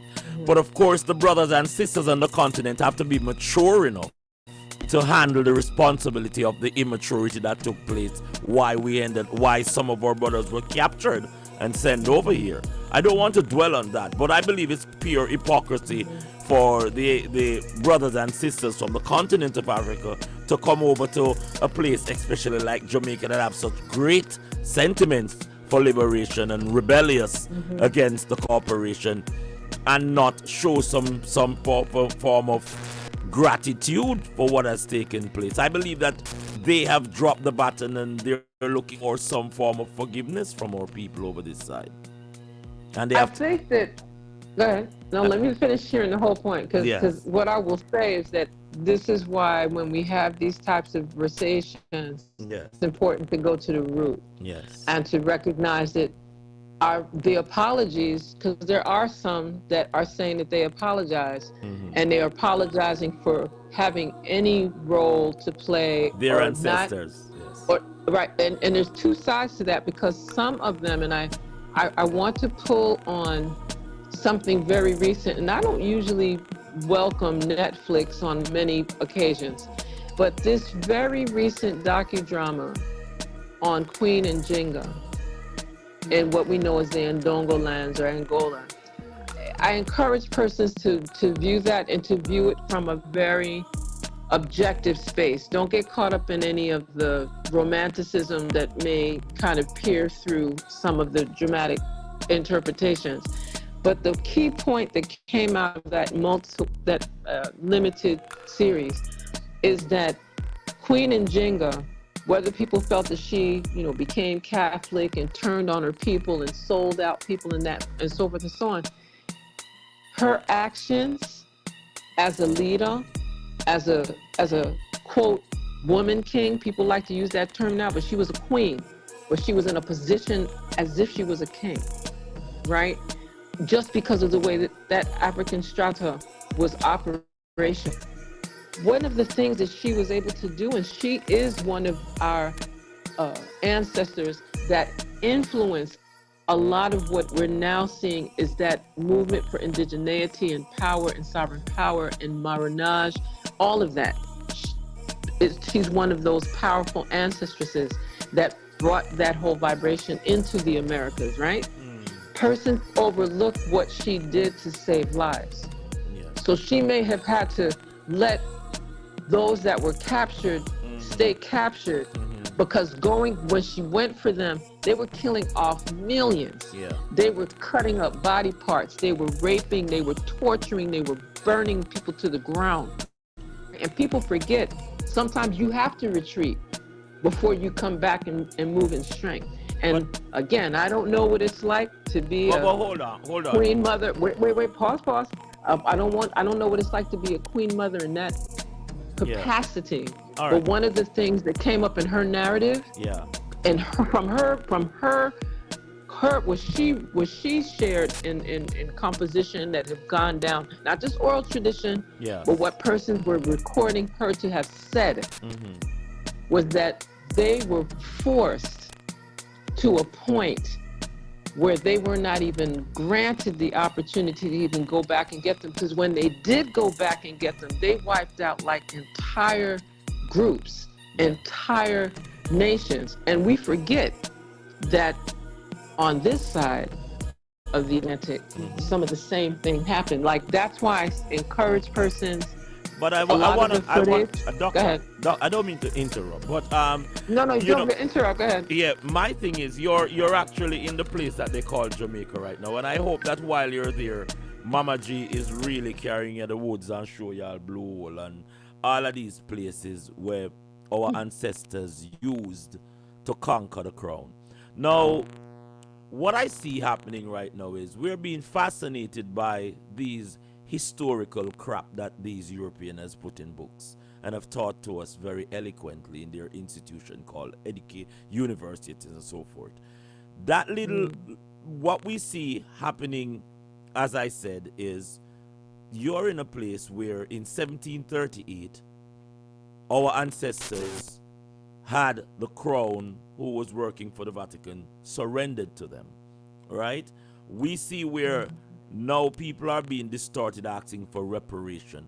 I want you to explain to me, what is reparation? Because if we're going to ask for reparation, not all of us was captured. Not all of us came from Africa. I don't buy that bull crap about maroon people come from the continent of Africa alone. That is narrated by the Jews, by the Hitler's people, them who when them finished World War, they were trying to send us all back. what is reparation? Because I hate that very word about reparation. I think it's a trick word that is going to label us all as slaves, just as what the so-called Black History Month did. A propaganda machine. Could you explain to me from your perspective? Okay, well, what I would go as far as to say, and I'm really grateful that you are being so candid and honest, so that way I'm free to do the same. Yeah. I encourage persons to go to the reparations.org site to look at definitions and as they're seen, whether it's through the National Coalition of Blacks for Reparations in America and COBRA, which grounded in a very 48 contiguous state space and has expanded because of the nature of how reparatory justice has offered that expansion. But I would go as far as to say it's more about the repair. So while the reparations of the 20th century was usually about the money and connected to who was enslaved and what transpired usually in North America, more so than in these regions of the Caribbean America, South America, Central America, and beyond, in the 21st century, reparations has shifted to the actual process, the protocol that would facilitate the repair, the healing, the restoration, if you will, of people of African ancestry and indigenous ones. And I want to make sure that persons get that. It's not just a Black thing. It's what was done to dismantle the very core of humanity of those that were impacted from the enslavement experience, as well as those that are still being bled out, oppressed, exploited, that came here free, that were here before this colonial construct that we're speaking of the triangular slave trade and so forth. Those entities that are still having their demands for justice unheard. The violation of human rights, whether it's the laws of human rights, because things that happened from the Declaration of Human Rights in 1948 to present. You asked for a definition, though. But you asked for a definition. That's why I'm saying to you, I'm giving you a fundamental definition to work with. Go ahead. Yeah, but doctor, it does not add up because, as I said before, not all of us was captured, and I believe this argument about reparation is another trick to label us all as slaves. As you said a while ago, no. That's not the context, though. That's what I'm trying to bring across. Then see, why are you paying reparations then? Go ahead. See, reparations is not. This is what I'm trying to make sure that you get clarity on. Yeah. Reparations, the way that the term came forward, has been used, particularly in the late 19th century come forward, is very different than how reparations has manifested and is coming into fruition in the 21st century. And you're right, some people limit reparations to only the repair of damages for people that were slaves, enslaved, etc. But that is not an accurate culmination of that term. I want to make sure that we get clarity, because again, English is not our first language, and they make it different. Because we could sit here and say that we're talking, some people say slave, but we have grown to understand that you're speaking of the process of enslavement. So you have to take the time to say people were enslaved. No woman gives birth to a slave. Women give birth to children, to powerful not with a birth paper, not with a birth paper and a registration that you're registered to someone. That's the kind of slavery I'm talking about. No, but the kind of slavery I'm talking about. But this is what I'm saying. But doctor, what I'm saying is that go ahead. Doctor, the thing about it is there is a psychological rubbish that is attached to all of what's going on, because if you're saying that no woman give birth to a slave, but in modern time right now, every single one of us that is being born is being registered to the corporation. Now, what I don't like about, I think we should talk about reclaiming, because honestly, something have been taken from us, and it's not just our resources, but it's our right has been taken. So anyone that is coming with the argument as to reparation, what are you repairing? You're repairing a damage that you have done, but how have you done that damage? You've actually captured our people in the sense where we're walking on with the understanding that you're not a slave, but yet still there's certain things that you're aligned with when it comes on to how these corporations, for a better word, has been treating our people, especially the indigenous people who do not want to abide under the corporation law because we don't see ourselves as subject. People may be in Jamaica right now calling themselves Jamaica. We don't call ourselves Jamaicans. We call ourselves Maroons because we want to be attached to the 1738 indigenous surrender of the crown to the Maroon, and not the Maroon surrendering to the crown. And as we understand it fully, the crown owns the appellation Jamaican. As long as you're registered as a Jamaican, you're a subject of the crown. Right. So that is Well, what I want. Okay, well, I'm going to share what I am best able to offer, because this would be a 90-year conversation, because there's so much information that we're attempting to compartmentalize in the body of tonight's broadcast. And I really encourage persons to do some degree of reflection and study and spiritual engagement in addition to what we're saying, because we're speaking of, and for me it's form, process, protocol, and procedure that I'm hearing, because the form, and I am clear that there are persons, because one of the challenges, and this is coming from someone who has been involved in delivering children in different parts of the world and birthing all of my children in home spaces, right?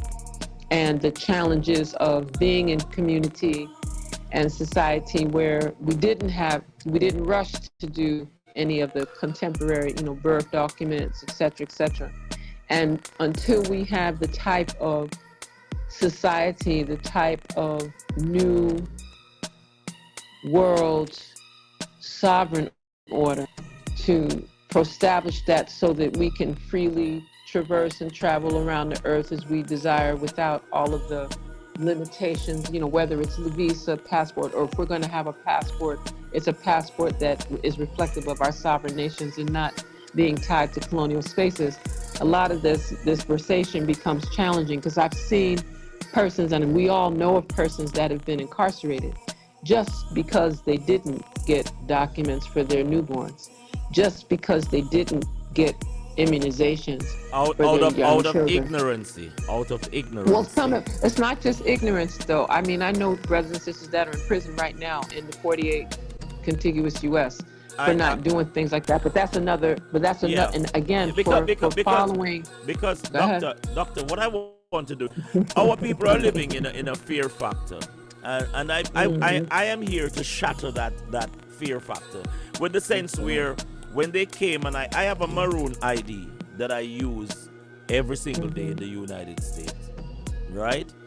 And it is issued by the office in Jamaica. And you don't know your rights until you test it. And I believe what we've been seeing by a lot, even as I said, I believe the University of the West Indies is an agency of MI6. It has not delivered to our people. I won't question, and see, I can't speak to that because I'm not affiliated with the institution. I'm just saying. I'm listening. No, when we got independent, it was a stadium and the university the Queen give us. And look what the state of the country, and the state of the Caribbean. We're still dependent on a shadow all over the Atlantis. We're seeing our leaders bowing down to the crown. The Queen has died, for crying out loud. And they're lining up to bow down to Charles.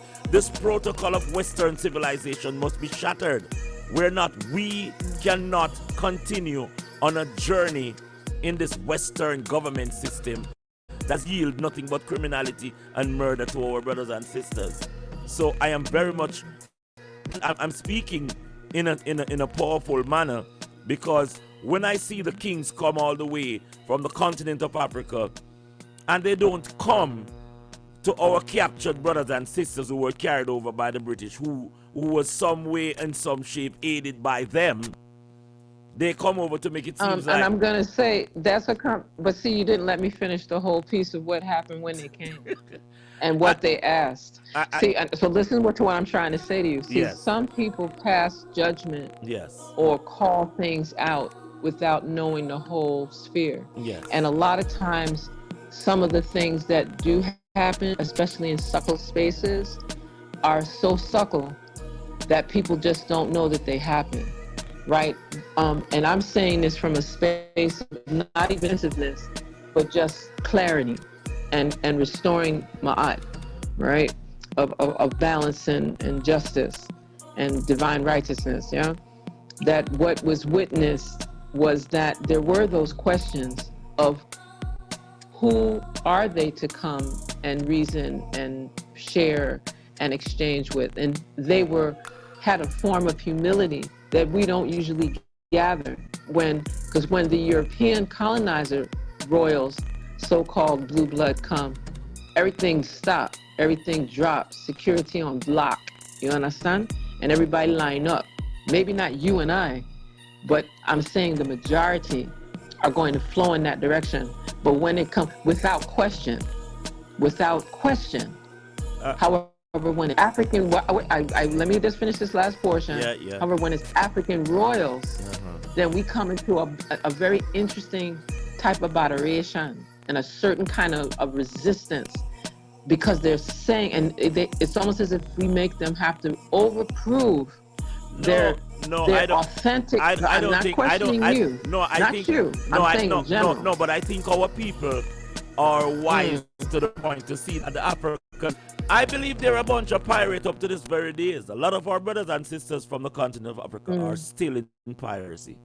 They are still going around doing the work of the slave masters, because they, if we as a small nation, look, we're all over as far as in the Atlantis.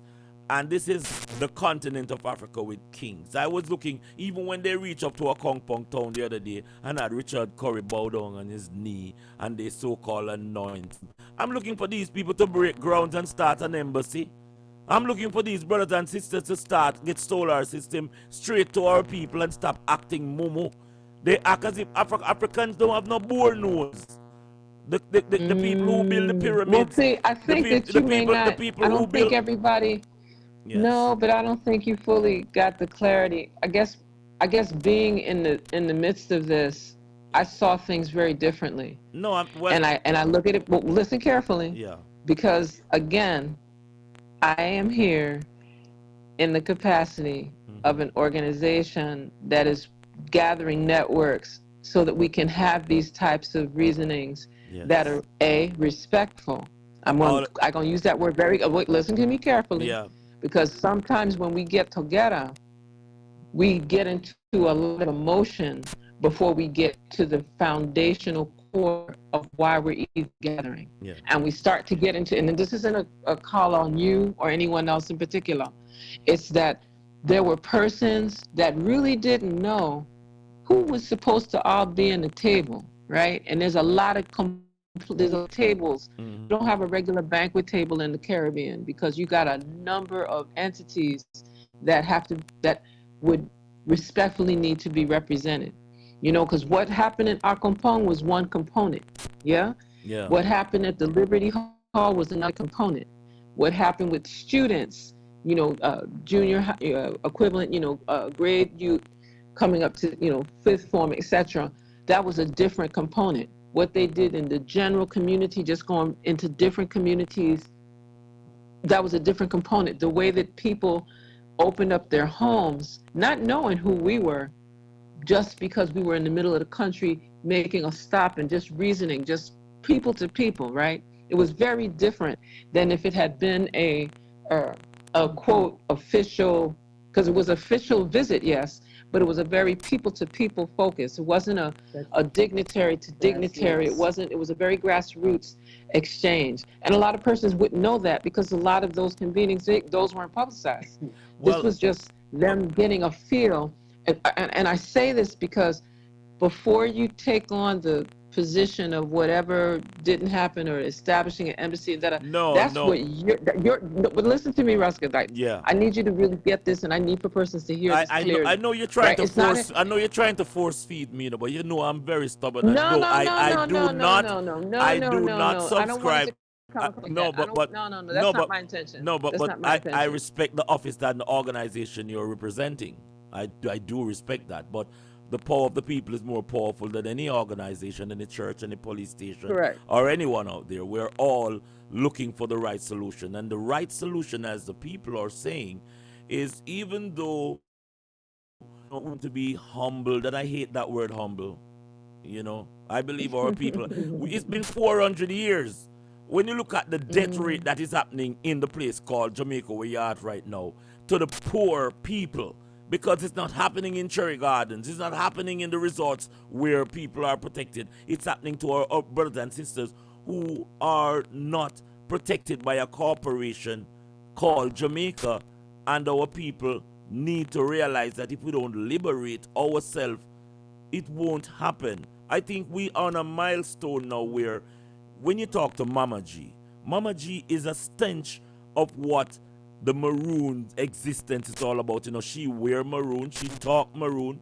I see her in a bang talking to these so-called invaders. And these people don't really care about how the indigenous people of that country is really treated.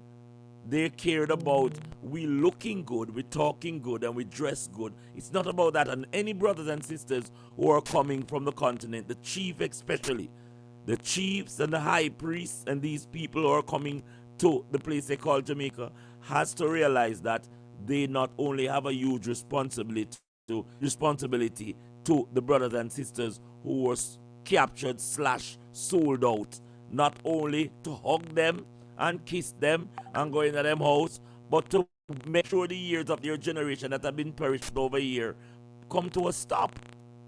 Else it will be total hypocrisy for us to be kissing cheeks and shaking hands. Why are we doing that? When some of these kings that are coming, I spoke with one of them the other day, and they're of the mindset as if Africa is our savior. I believe it's the other way around, because several places in that place called Africa is owned by the colonizers. Everyone is going around with the bird people for the colonizers. Nigerians, South Africans. So I'm going to say that I'm not sure which king or royal that you spoke with. So I'm going to leave that. The House of Kings. Let me go to it. It was the House of Kings with Timothy McPherson. He's over there in Africa trying to align and let them see the true legacy of the Maroons. And I think what is happening is there is a link where we, as the Atlanteans, the people over what they call Caribbean, is looked upon as if we are the lost one. We're not the lost one. So this is what I will say. That's a very different. Again, there are thousands of kings and paramount chiefs and chieftainesses and queen mothers and queens in the 12 million square miles of the African continent. I'm going to let that simmer. Yes. And the ones that you just referenced were outside of, I should say, in addition, that wasn't who I'm referencing, who came here that for this particular convening from the end of February to the beginning of March. And that's why I encourage our listeners that are hearing or within earshot and viewing this to go to AIDOnetwork.org and view for yourself, to just see what is the intention, particularly what is the sanctified intention of this particular network international that has the representation of a very wide breadth of African royals. And let me be more specific, not just African royals by birth lineage, but also persons that are contributing to strengthening not only Africa, but Africans in a global context, right? Wherever you go. Some people like to use the term diaspora. Some people like to say, natural world order, and other terms. And whatever persons, it wasn't just the Africa to the Jamaica vibration, the intention, because there's been relationships with other parts of the Caribbean. And I think it's really important that persons, if they don't get anything out of part of what we're sharing this evening, this is a very different approach, with it being more people to people, going beyond the depth and the breadth of the limitations that we've had in the past. I'm not going to say that there aren't persons that will speak to what a particular rogue tribesman or tribeswoman may have contributed to and served as a full-fledged collaborator in the enslavement process. However, what we really highlighted, particularly, and I want to, for the purposes of the listening audience, I just wanted to have a minute to just speak to who were part of this particular delegation outside of even the symposium piece, because it was a lot. The symposium was one day out of several. The engagement with the students was one afternoon out of several.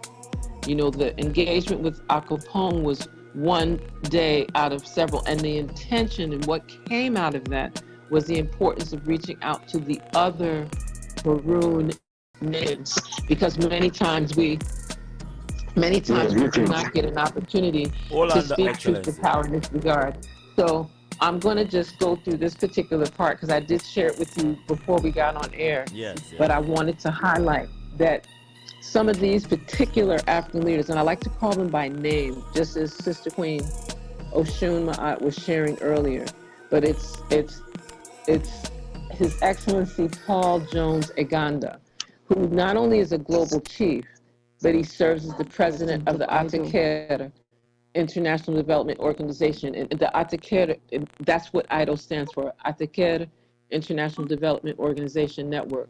His wife accompanied him, Queen Grace Saganda, who serves as the head of Africa and the Diaspora World Kingdoms Alliance. Again, within IDO. There was Princess Nikiwe Bam. And this is where we start getting into these, the Mpondomise nation out of South Africa, and that particular clan. There was Chief Dr. Robinson Tanyi of the Cameroons. There was Queen Cynthia Kumalo Nzilikazi III, and she came from the royal Nzilikazi kingdom out of the Zulu nation, South Africa. You had other traditional leaders. You had the human rights that were affiliated coming out of Ghana. You had persons that were part of the Atakera East Africa vibrational shift. And I think it's important that their intention, and I want to share that from their words, not mine, right? There's a narrative that keeps being deliberately promoted by Europe, seeking to assign shared responsibility for slavery with the tribal leaders and the kings and princes of Africa. That has constituted an elephant in the room. We know what that means. So that's why the intention, some of these things have been going back and forth. Even the most honorable P.J. Patterson chimed into what are the next steps for how we go forward. That's all I'm really trying to share. I'm not going to try to go into a back and forth. I can't defend what I'm not, because I'm just being very clear on that, because sometimes when we're having these conversations, and I'm saying it as a sister, I'm saying it as a queen mother, that I'm not trying to I'm just trying to share what transpired. Some of the corrections or some of the improvements will happen when we have more convenings. You can't have when the Berlin conference happened, they gathered for 90 days. You can't do all these things in 6 days. But hold on, because we know that we wrestle not against not physical wickedness, but spiritual wickedness in high and low places. We're not saying that our brothers and sisters from the continent are not brainiest and know the trick of the oppressors, but the universe is putting forth this. Our brothers and sisters have the right to question. No. This wasn't just them, though. I want you to understand. That's why I'm telling you, it wasn't just them. I know. We're joined by His Excellency Daniel Z. Bozra. He has some very interesting points, and I watch his live, and I see where he was even asking about why they were so subtle in their approach, the king and his entourage coming to Jamaica. Daniel, Dr. Chensi is here, Queen Sharon, I think her name is. I know her name. Sharon, yes. And we're having a reason about the recent visit and around the Queen, the King to Akongpong town. Would you like to chime in? It was great to see our African brothers making that reconnect. Whatever that is on our mind is, it is supposed to be a part of the university's 75th anniversary celebration and the 10th anniversary of the Caribbean Reparations Commission. We still do not understand how they ended up in a compound. On the 1st of March, which would traditionally have been a celebration day in Flagstaff, we in Akongpong never usually kept anything. We all went over to Flagstaff, all the other maroon towns. So, from our perspective, we understand that the Africans may not be fully aware of all this, but we are aware, so we're just sharing that. Say, and we don't understand why the university would do something like that, because they know that this is normally Flagstaff Day, the 1st of March, when we all go over to Flagstaff. Yeah, but my and I agree with you. First and foremost, King, thank you for clarifying, because as I said in the beginning, I come in peace, but I walk with a very strong staff. You understand? Because I know that we have to come prepared. Yes. When we need to be prepared, because these are the things that they were not made aware of.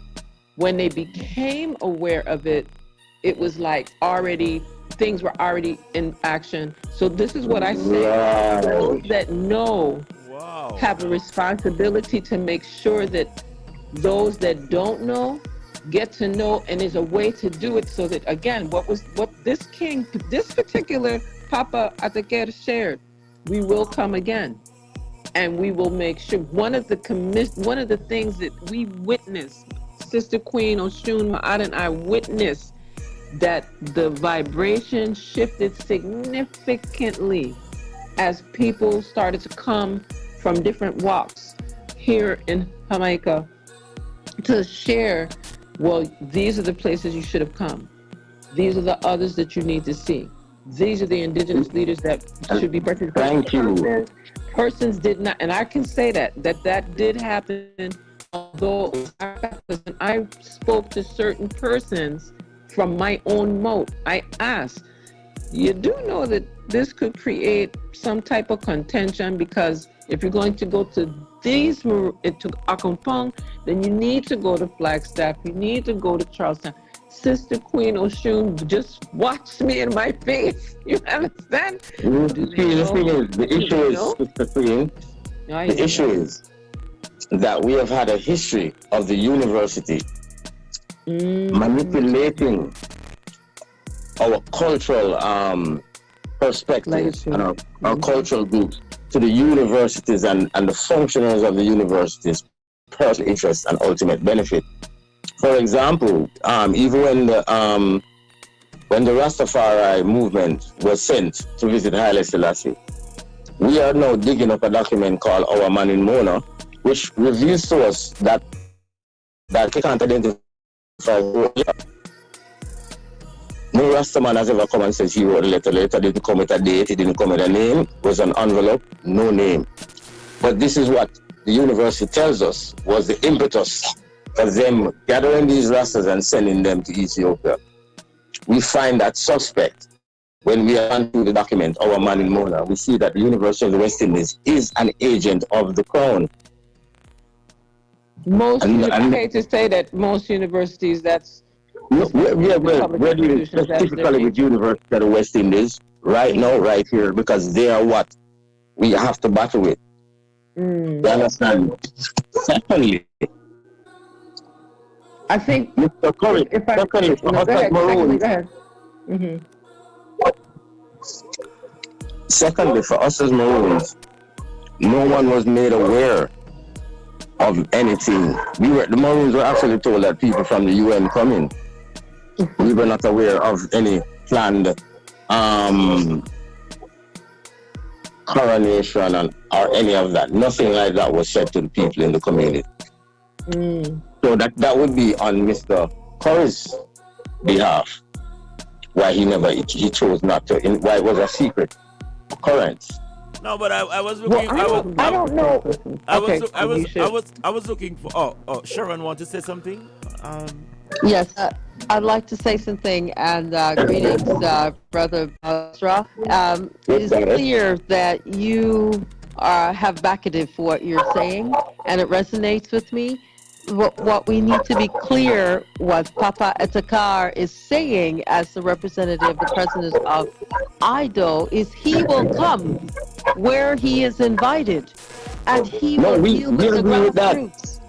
We're not blaming IDO. We have nothing against IDO. It's Mr. Curry and the university and another ulterior motive that they may have. Because we're saying, why were you not informed that this is a Flagstaff Treaty Day, for example, that particular day?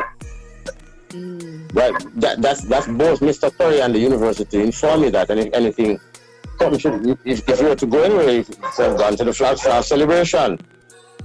Right, so there is some complicit activity there, but what I would like to redirect your attention to is that if Maroon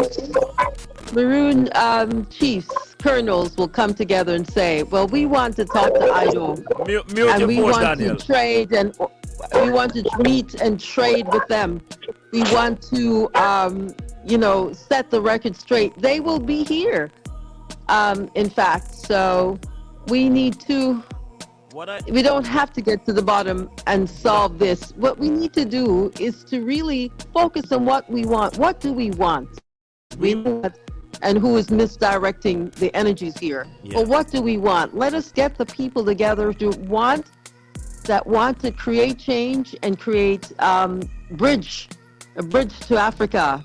Get to those lands. These traditional kings can get you land, get you opportunity to start trading, get into mines, gold mines, I would say, refocus our energies. Yeah. Hold on, Queen. This is what we want. Our question is, our question has always been, as we have said to Mr. Curry, we said, I have reached out to the Asante Healy's office. I have reached out to Manfia Palace. They have responded. We are in correspondence. They have sent me a letter of invitation a couple years ago to bring a group. But I said, that's where we must go. We must go back to our roots, to the palace. Let us find that.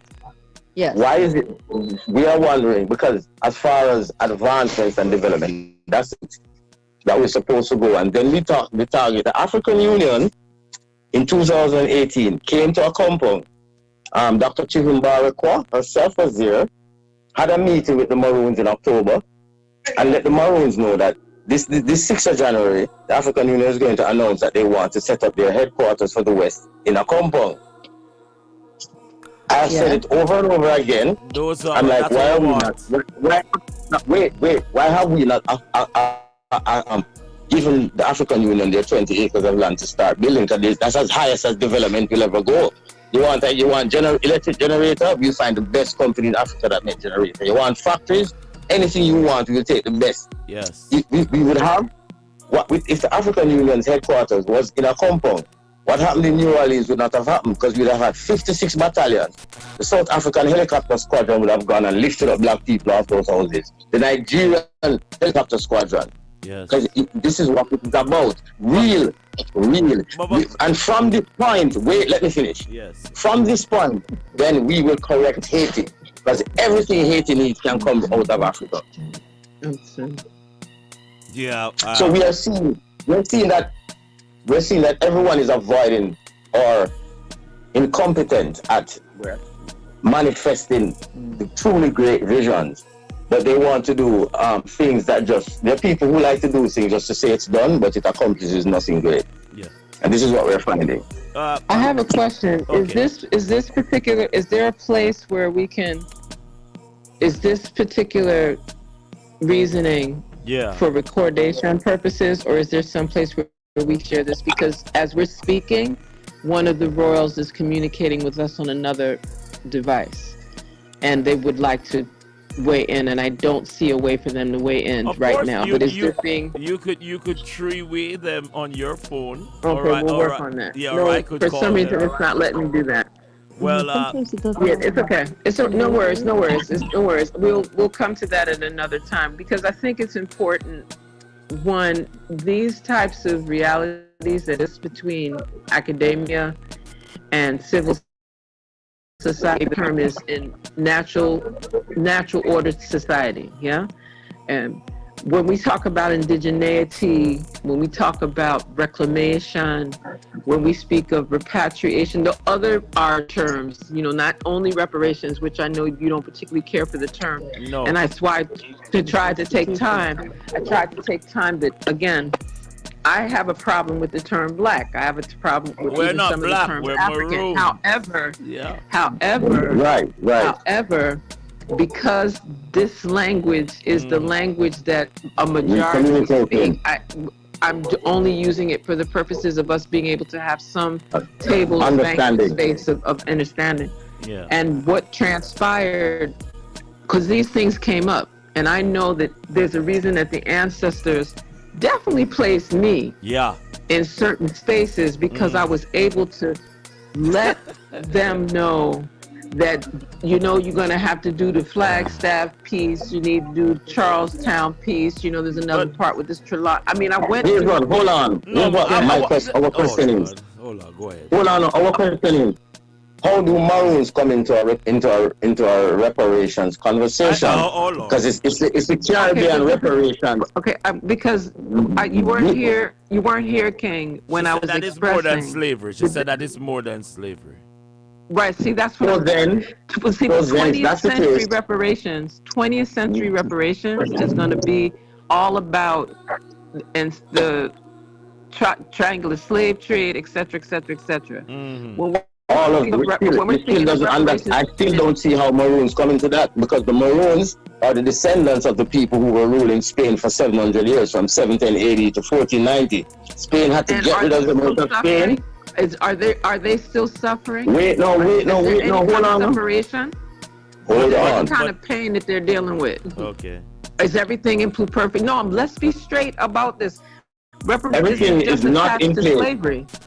Everything is not in place, but it has nothing to do with anything other than our own incompetence and refusal to pragmatically look at our issues and address them forthwith as needed. Realistically.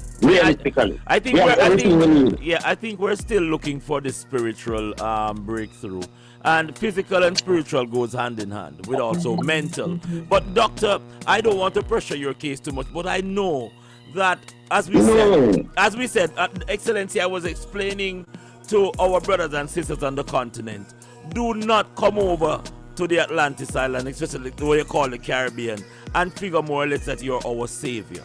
You're not our savior. I don't think that's but they didn't say that. Those aren't the right ones that you're talking about, though. No, but can I say something? The thing about it is, whenever they speak to us as if we are waiting on Africa to save us, the Maroons, we are the last tip of the spear that has freed Haiti, that has led the rebellions over the side.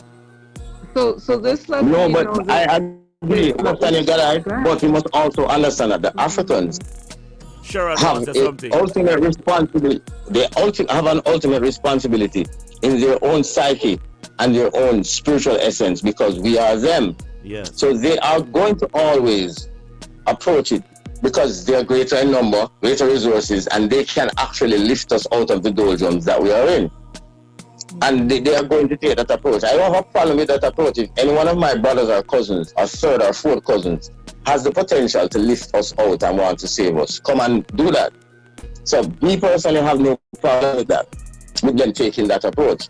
The issue however, for me is there are no effective channels for us to reach out to each other without a third-party interferer.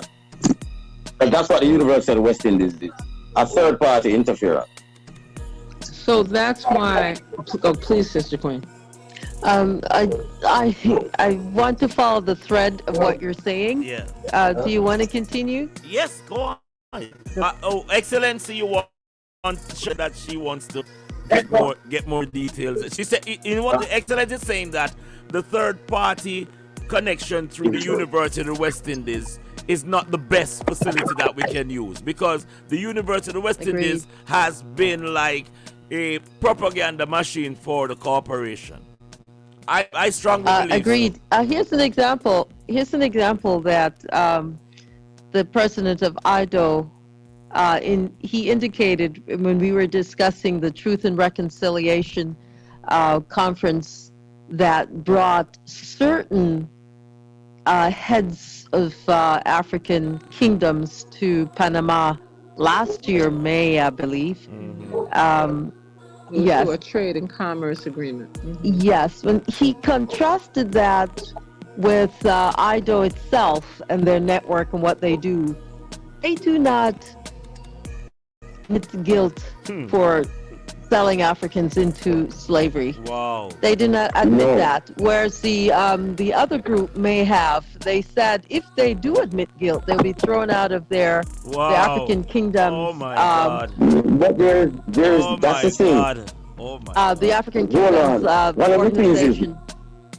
We keep that is not just one part of history that must be corrected. So when we hear that, but there's so much that needs to be corrected. Literally everything that is taught in the high school here, as far as our history goes, needs to be corrected. It's not just that. Yes, correct.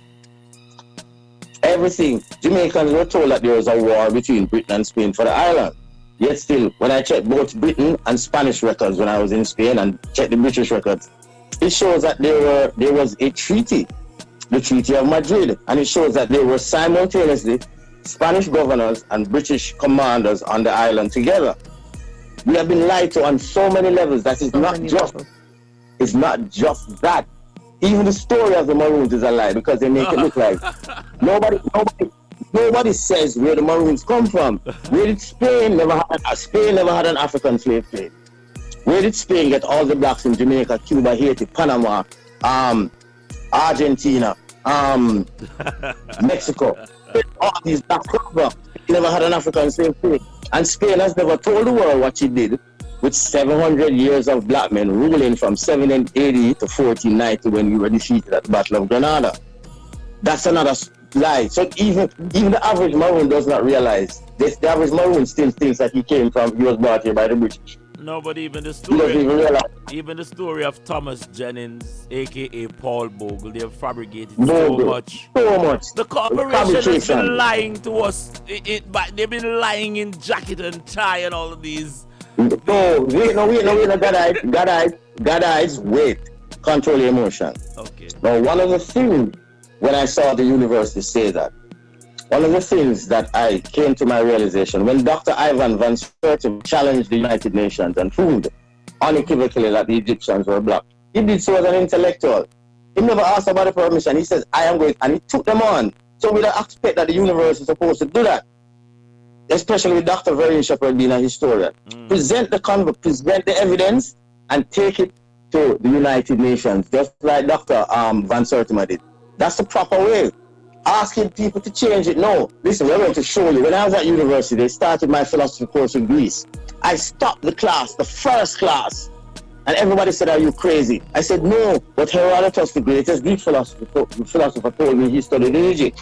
By the next year, everybody told me I'm going to get in trouble. But by the next year, they had to change 2 history content and 2 philosophy course content to match that truth. Present the facts. It took me 34 books, but I presented the facts to the university. Don't beg them to change it. Present the facts and command them. That's what the University of West Indies and Dr. Shepherd should be doing.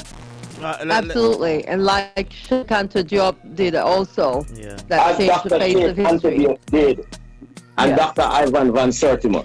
Sheikh Antodiop and Van Sertima took them on I at want to that level. highlight that when Van Sertima was doing that particular work, I was an undergraduate student in the course. So I just want to add record, and I just want to highlight that that's one of the reasons why it's so critical. Awesome. Because there was a certain punishment that scholars of that caliber endure when they do Dr. that. Ben right? Cannon, I brought Dr. Ben Cannon to Jamaica when I was at university. Godfather. Dr. Ben, you know what he said to me? He said, if you do not correct anything that I have put out, it means you're failing me because I know I did not get it. Well, can I interject? Because I was talking to an African who came over to America, and he said that all of this black history and all of these propaganda that we're taught over here is not taught to them. So when they come over here, they don't feel like they owe us nothing because they must say slave trade. We don't know. We're not taught about any slave trade and selling anybody to anybody. So I believe that the ignorancy and the naivety that is taking place is not really on the African brothers and sisters, but it's on the oppressors who is playing us against each other. That gives us a false narrative. We're getting So we somewhere. must challenge that false narrative, and it's only one way to challenge the false narrative. You have to present the truth. Yes. The only way to challenge a false narrative is to present the truth. There's no other way. And also to seize the opportunity when royals come here and make themselves available to us. We know how to get to the Cameroon king. We know how to get to the king of Embo. So what we should be doing is now organizing groups to meet with them, the dialogue, and to begin. They want to debunk myths, but they also want us to begin trading. A couple of African nations have come together to begin trading because the Africa International Free Trade Area Agreement is in place, but no one is trading. There's no unified currency as well that may make trading difficult. Hold on, Sharon. Have to. Sharon, you cannot say that there's no unified currency. I'm holding in my hand right now some Lumi, and I am pushing the Lumi. That's not a unified currency. That's not. Listen to what? Listen. Let's just be clear. Hold on. I have no. The biggest. No. Hold on now. Listen to me now. The biggest mistake. Just a minute. You want to listen to me now. Just a minute. The biggest mistakes we will ever make is to attempt to save ourselves by using the Europeans' trickery currency formula. It's called currency. It's not even real money. We have something, for example, as I've said to the Maroons, and I've said to Jamaica, and I says we have something, the most valuable commodity in the world, water. Millions of gallons has flowed away since we have been speaking. We're supposed to come with our money, $100, let it be backed by water. Come up with we must, Haile Selassie says we must become something we have never been, for which our environment, education, and experience have left us ill-prepared. This is then the ultimate challenge. We cannot expect to save ourselves using the same formula that enslaved us. That's impossible. So the whole currency scam of printing paper money and operating on what they call fractional reserves, it cannot be our savior because it was designed as a scam to entrap us. Absolutely. I will just most graciously offer that. No, I'm serious because we can sit here and do all the fire we want, but at the end of the day, it's like what we gonna do tomorrow, what we gonna do after this conversation, to be able to bring it to the next level. Because while we're having this reasoning, just like the brethren shared, that water, thousands of gallons of water, waste in, right? Right, as we're speaking, many are youth. In every country in the world, water is more valuable than gas. In every country in the world. World Trade Organization statistics, not mine. Are leaving it should go to my other network. I'd like to suggest something, Sister Queen. Go ahead. Before we're losing power here. Okay. But I'd like to suggest my partner Theo Chambers would like to create an exchange with Lumi, a Lumi exchange, where we can begin to use that Lumi. Thank you. Amongst ourselves, Yes. an interdependent group. We She lose her power. She lose her power. But that's Dr. Chensia and His Excellency. Yeah, right. Yes, I. Yeah, right. Yes, sir. Here's what is always going to be a problem with the Lumi. The Lumi was part of a scam. And you're asking us to partake and further on that scam. The Lumi was created as a part of a scam by Timothy McPherson and what's his name out of Germany that Timothy worked for? The young man out of Germany that ran Wirecard. So why should we then? Why are you? And this is where I find my people strange. If you identify that the thing was part of a scam, how are you trying to make it into something real? It's for another conversation. Because what I'm going to do, and Timmy same don't want a confrontation and thing with you. You know, because I spoke to Timmy about it, and I spoke to Timmy about your concern. Him say if we're willing to have reasonable dialogue, we can talk. There's no, listen to me. There's no reasonable. The thing that started as a scam, yes, to scam Maroons and use a Maroon name, cannot come out reasonable. First things first, why are we going to play their currency paper money game that is printed? The damn paper come from. We want to show you. The companies that make the paper and make the security seal. Is in Central Europe.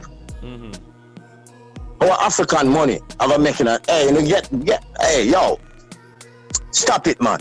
I want to depart. You don't get it yet. Come up with your own thing. Okay, he came up with the Lumi, scrap that, and come up with their own thing. The Lumi was originated as part of a scam with Wirecard in Germany and Timothy McPherson working for that man. And it was set up as a way, using the ignorance of Maroon. At the very onset, myself, Mr. Dennis Foster, and other functionaries of the Maroon Office of the Secret Service, we found it to be a scam, and we were telling the Maroons and nobody listened. They were just here. Once people hear money, they run into it.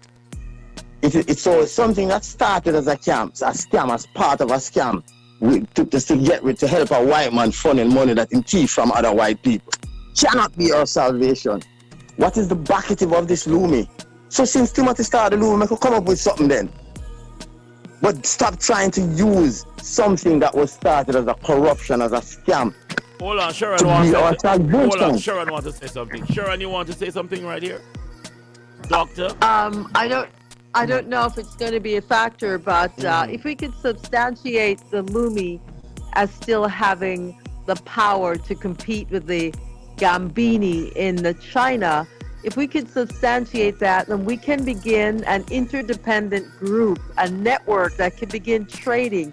You know, Theo Chambers, my husband, created a marketplace for Lumi through SOAD. He was hired to do that, and they never used it.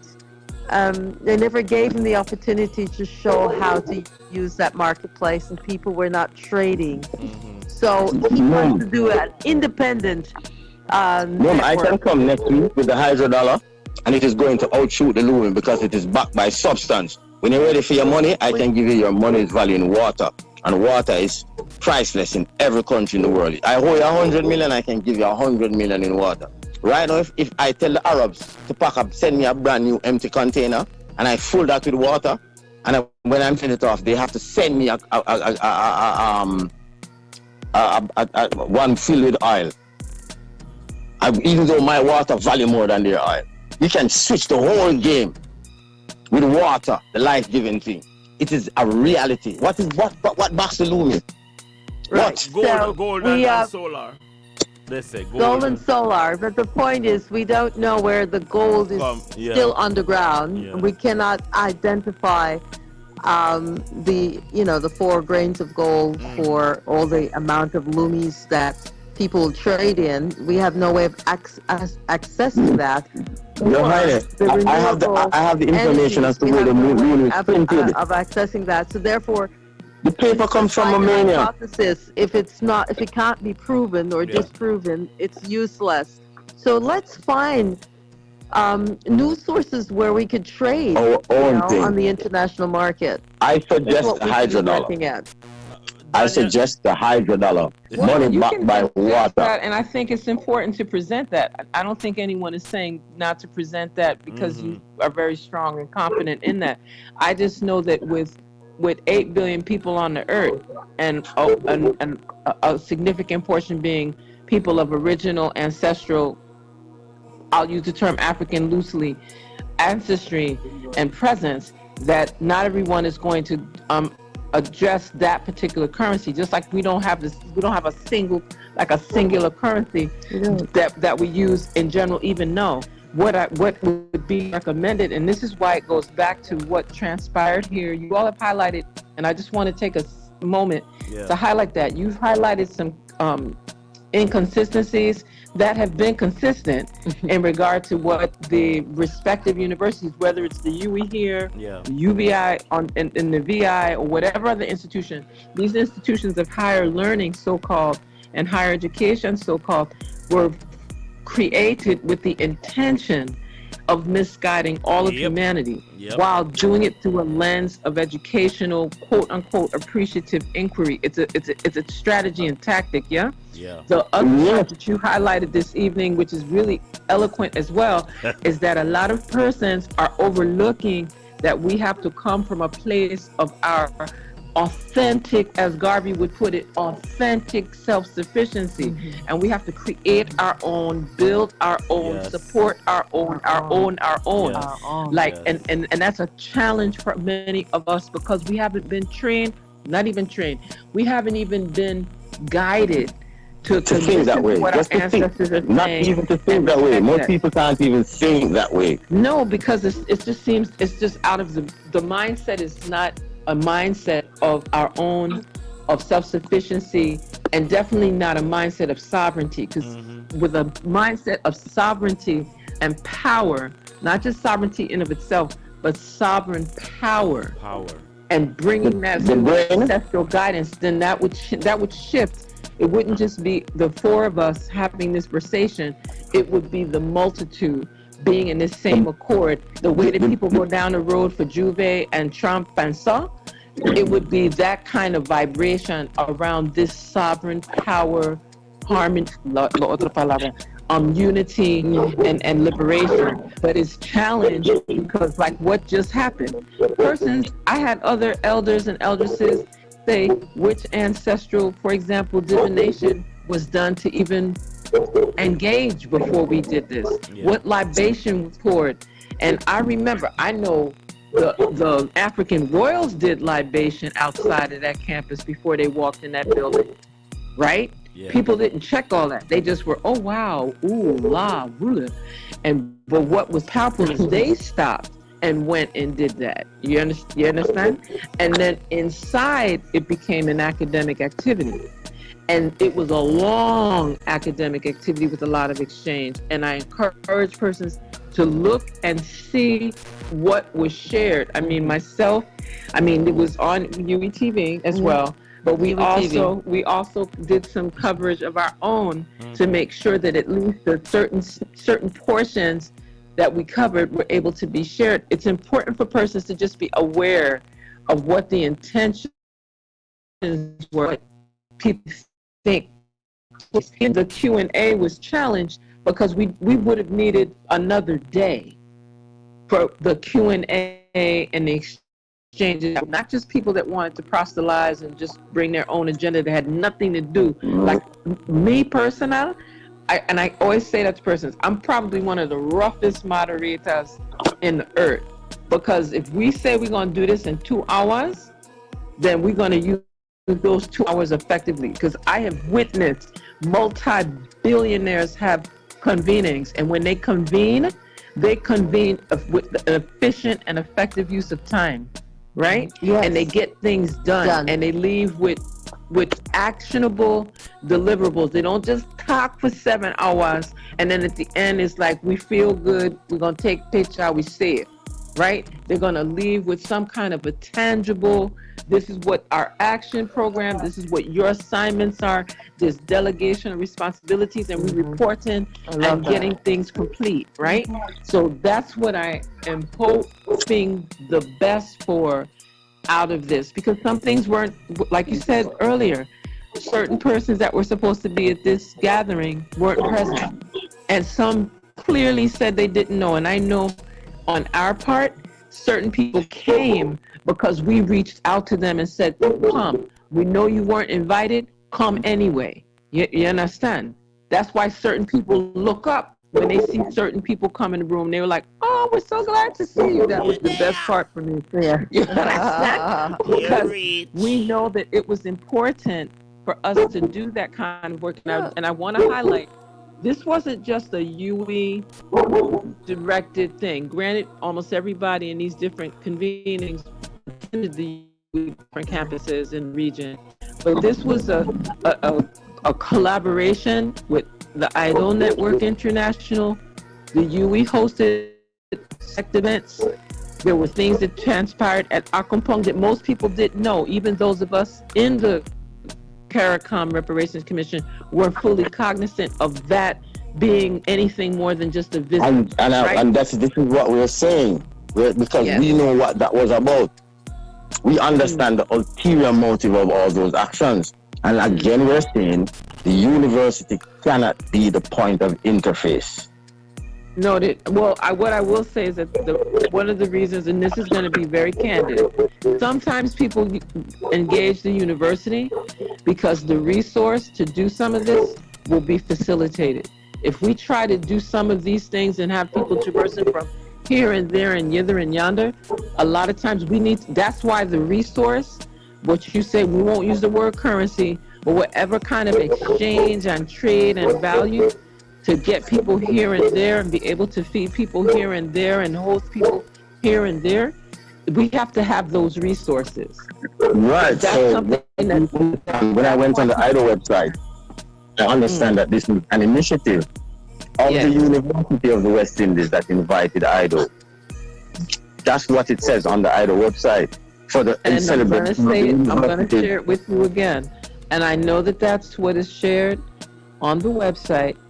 And I'm just conveying to you, as a representative of CPAN that sits inside of CRC with observer status, that the thrust, the hosting, the organization that put a lot of this into place was through the CRC. Right? With the intention of there were several layers of this. For us, that is the university. The CRC is for us who understand is the university. You're missing the point. It doesn't matter by what name you call it. The Caribbean Reparations Committee is Hillary Becker and Dr. Shepherd et al. It's still the university. Doctor. That means that ulterior motive has not gone anywhere. You don't know what you know. Hold that thought. The thing about what's transpiring here tonight is a reasoning, and as we said, these educational institutions over the years, alongside our religious organization, has been the forefront of propaganda on our people, because I think, as Martin Luther King says, a burning building our people is heading into, but people are acting comfortable. It is. I'm not saying our brothers and sisters from the continent are naive or foolish, but they themselves, when they reach around here, before they reach around here, they have to do their homework.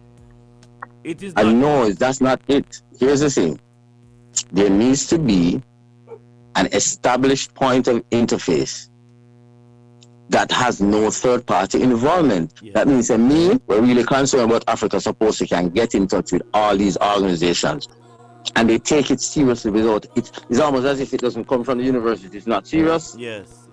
Well, no, what about the common man?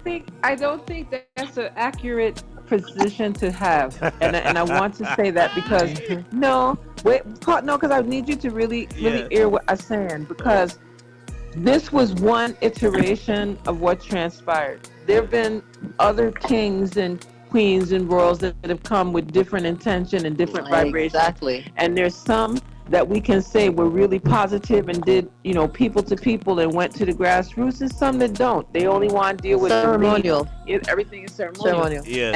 And what transpired here was an opportunity. What was granted to them was these were the persons that were open and willing to do this particular line of work under this guise and so forth. And you're right. You know the ulterior motives. You've had the experience. I'm not contending with that. What I would like for us to do, though, is to, now that we know that there's this opportunity to move in this direction, to be able to facilitate how do we move it forward. One of the things that came forward, and that's why I've encouraged a number of persons to learn about what the Caribbean Pan-African Network does, because it's not to the universities anywhere, right? These are the various organizations. They've got representation from Rastafari, they've got representation from African spiritual traditional practitioners, they've got representation from virtually every island in the Caribbean Americas, inclusive of those Caribbean Sea-bounded spaces in Central America and South America. But many times brothers and sisters don't want to deal with that. They want to do their own thing. Everybody want to be chief. Nobody want to work, right? And what ends up happening is we don't have a body. If we think we don't have the unit of those bodies to be able to bring it together. So I may say UNIA, someone else will say CRO, someone else will say AAPRP or whatever, AU or whatever. But what's happening, even when we go to entities like the AU, people enjoy seeing the disharmony that we have on this side of the hemisphere. Yes.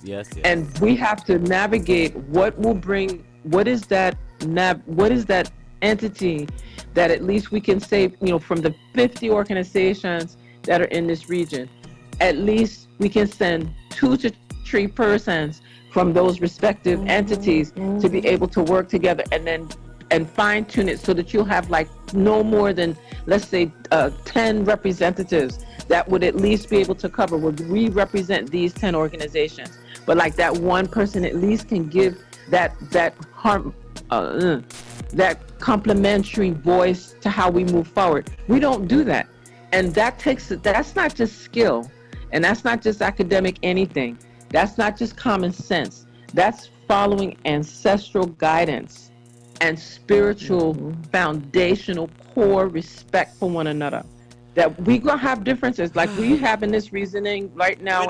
You all are bringing up a lot of clarity, yeah? Yeah. Oh yeah, I'm really grateful to be here and to listen to the different perspectives. And there's so many truths here. There's so many things that we believe in and we agree on. There's just some fine points that we need to tune. I believe that if we're going to have the grassroots, an upward mobility, right, to unifying Africa, that the kings need not come to a university, but come to the grassroots. Whoever represents the grassroots. We need some unity here, as you were saying, without a third party intervention. No, but we're out of time anyhow. But we do have a meeting point, and if for the chief's sake, for instance, they had come when it was the 6th of January and we meeting at the Kinder Tree, everybody knows that them dead. It's a different approach, but when we see our brothers come over and it's like a small gathering. No, these are great things. We are not using the appellation of prime ministers, presidents, and so forth. We're using high priests, we're using chiefs and kings and queens. So these are the real owners of the land, not the prime minister and the president. Exactly. These are the corporation colonization in a different manner trying to trick us again. So our people are very knowledgeable as to this. And the kings and queens and high priests that is coming over from the continent have to look among for those said people. This is the point. Yeah. The point is, when you don't know and your guidance personnel Is are from guiding the you wrong. institutions Yes. you all just Oh my God. shared with us, then you the key thing is keep the favor where it needs to be, Yes, yes. and recognize what was said because of some of our presences, right? And I want to highlight it was primarily because of the women that stepped forward, came out of our comfort zone to at least share, because you can't just roll to them and say, this wrong, you can't do this thing. No. Don't roll like that. No. We had to do it in a space of ancestral diplomacy, which is very different than Eurocentric diplomacy, but from a space of ancestral, spiritually guided diplomacy, to be able to share, these are some of the areas that you weren't given privy to. I listened to persons watch me straight in my face and say, I didn't know. And for that, we will ask forgiveness, and we're moving in the direction to clear that up with future opportunities in exchange. But you can't say all of that out in the open all the time. Right. Because those are things, some things you close your door, you beat your child. You understand? Yeah. So we have to shift. You have to shift on how we engage in that, because the intention by most, can't say by all, because you all have cleared up that it wasn't everybody, because some people did this intentionally. Yeah. Right? And I'm clear on that. And I'm grateful for being given the knowledge in this regard, because some of this I wouldn't know. Yeah. Right? Because people make it seem like everything is in the proper intention, ancestors' guidance, we're doing it with the greatest intention. And I'm sitting there like, but I know there's people that aren't at this space. Yes. And then we spoke to persons and they made it clear, and you've clarified that as well, Ambassador, is that persons were not even notified that this was some air of secrecy for something that was so powerful, right? And that's why I'm saying that's being resolved. Yes. We are moving in the vibration of Ma'at being truth, justice, order, reciprocity, balance, divine righteousness being restored. Yes. And we just are moving in that vibration. And we're grateful for having the opportunity to have part of this.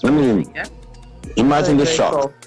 Imagine the shock from many people when the first flyer came out 3 days before the event. Yes. That flyer should have been from December. These are royals we're talking about.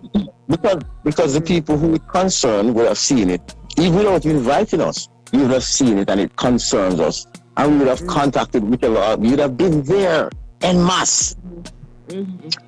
But the average person, I had people that are just finding out about when they saw it in the media. Because it was not exposed to the people on any level.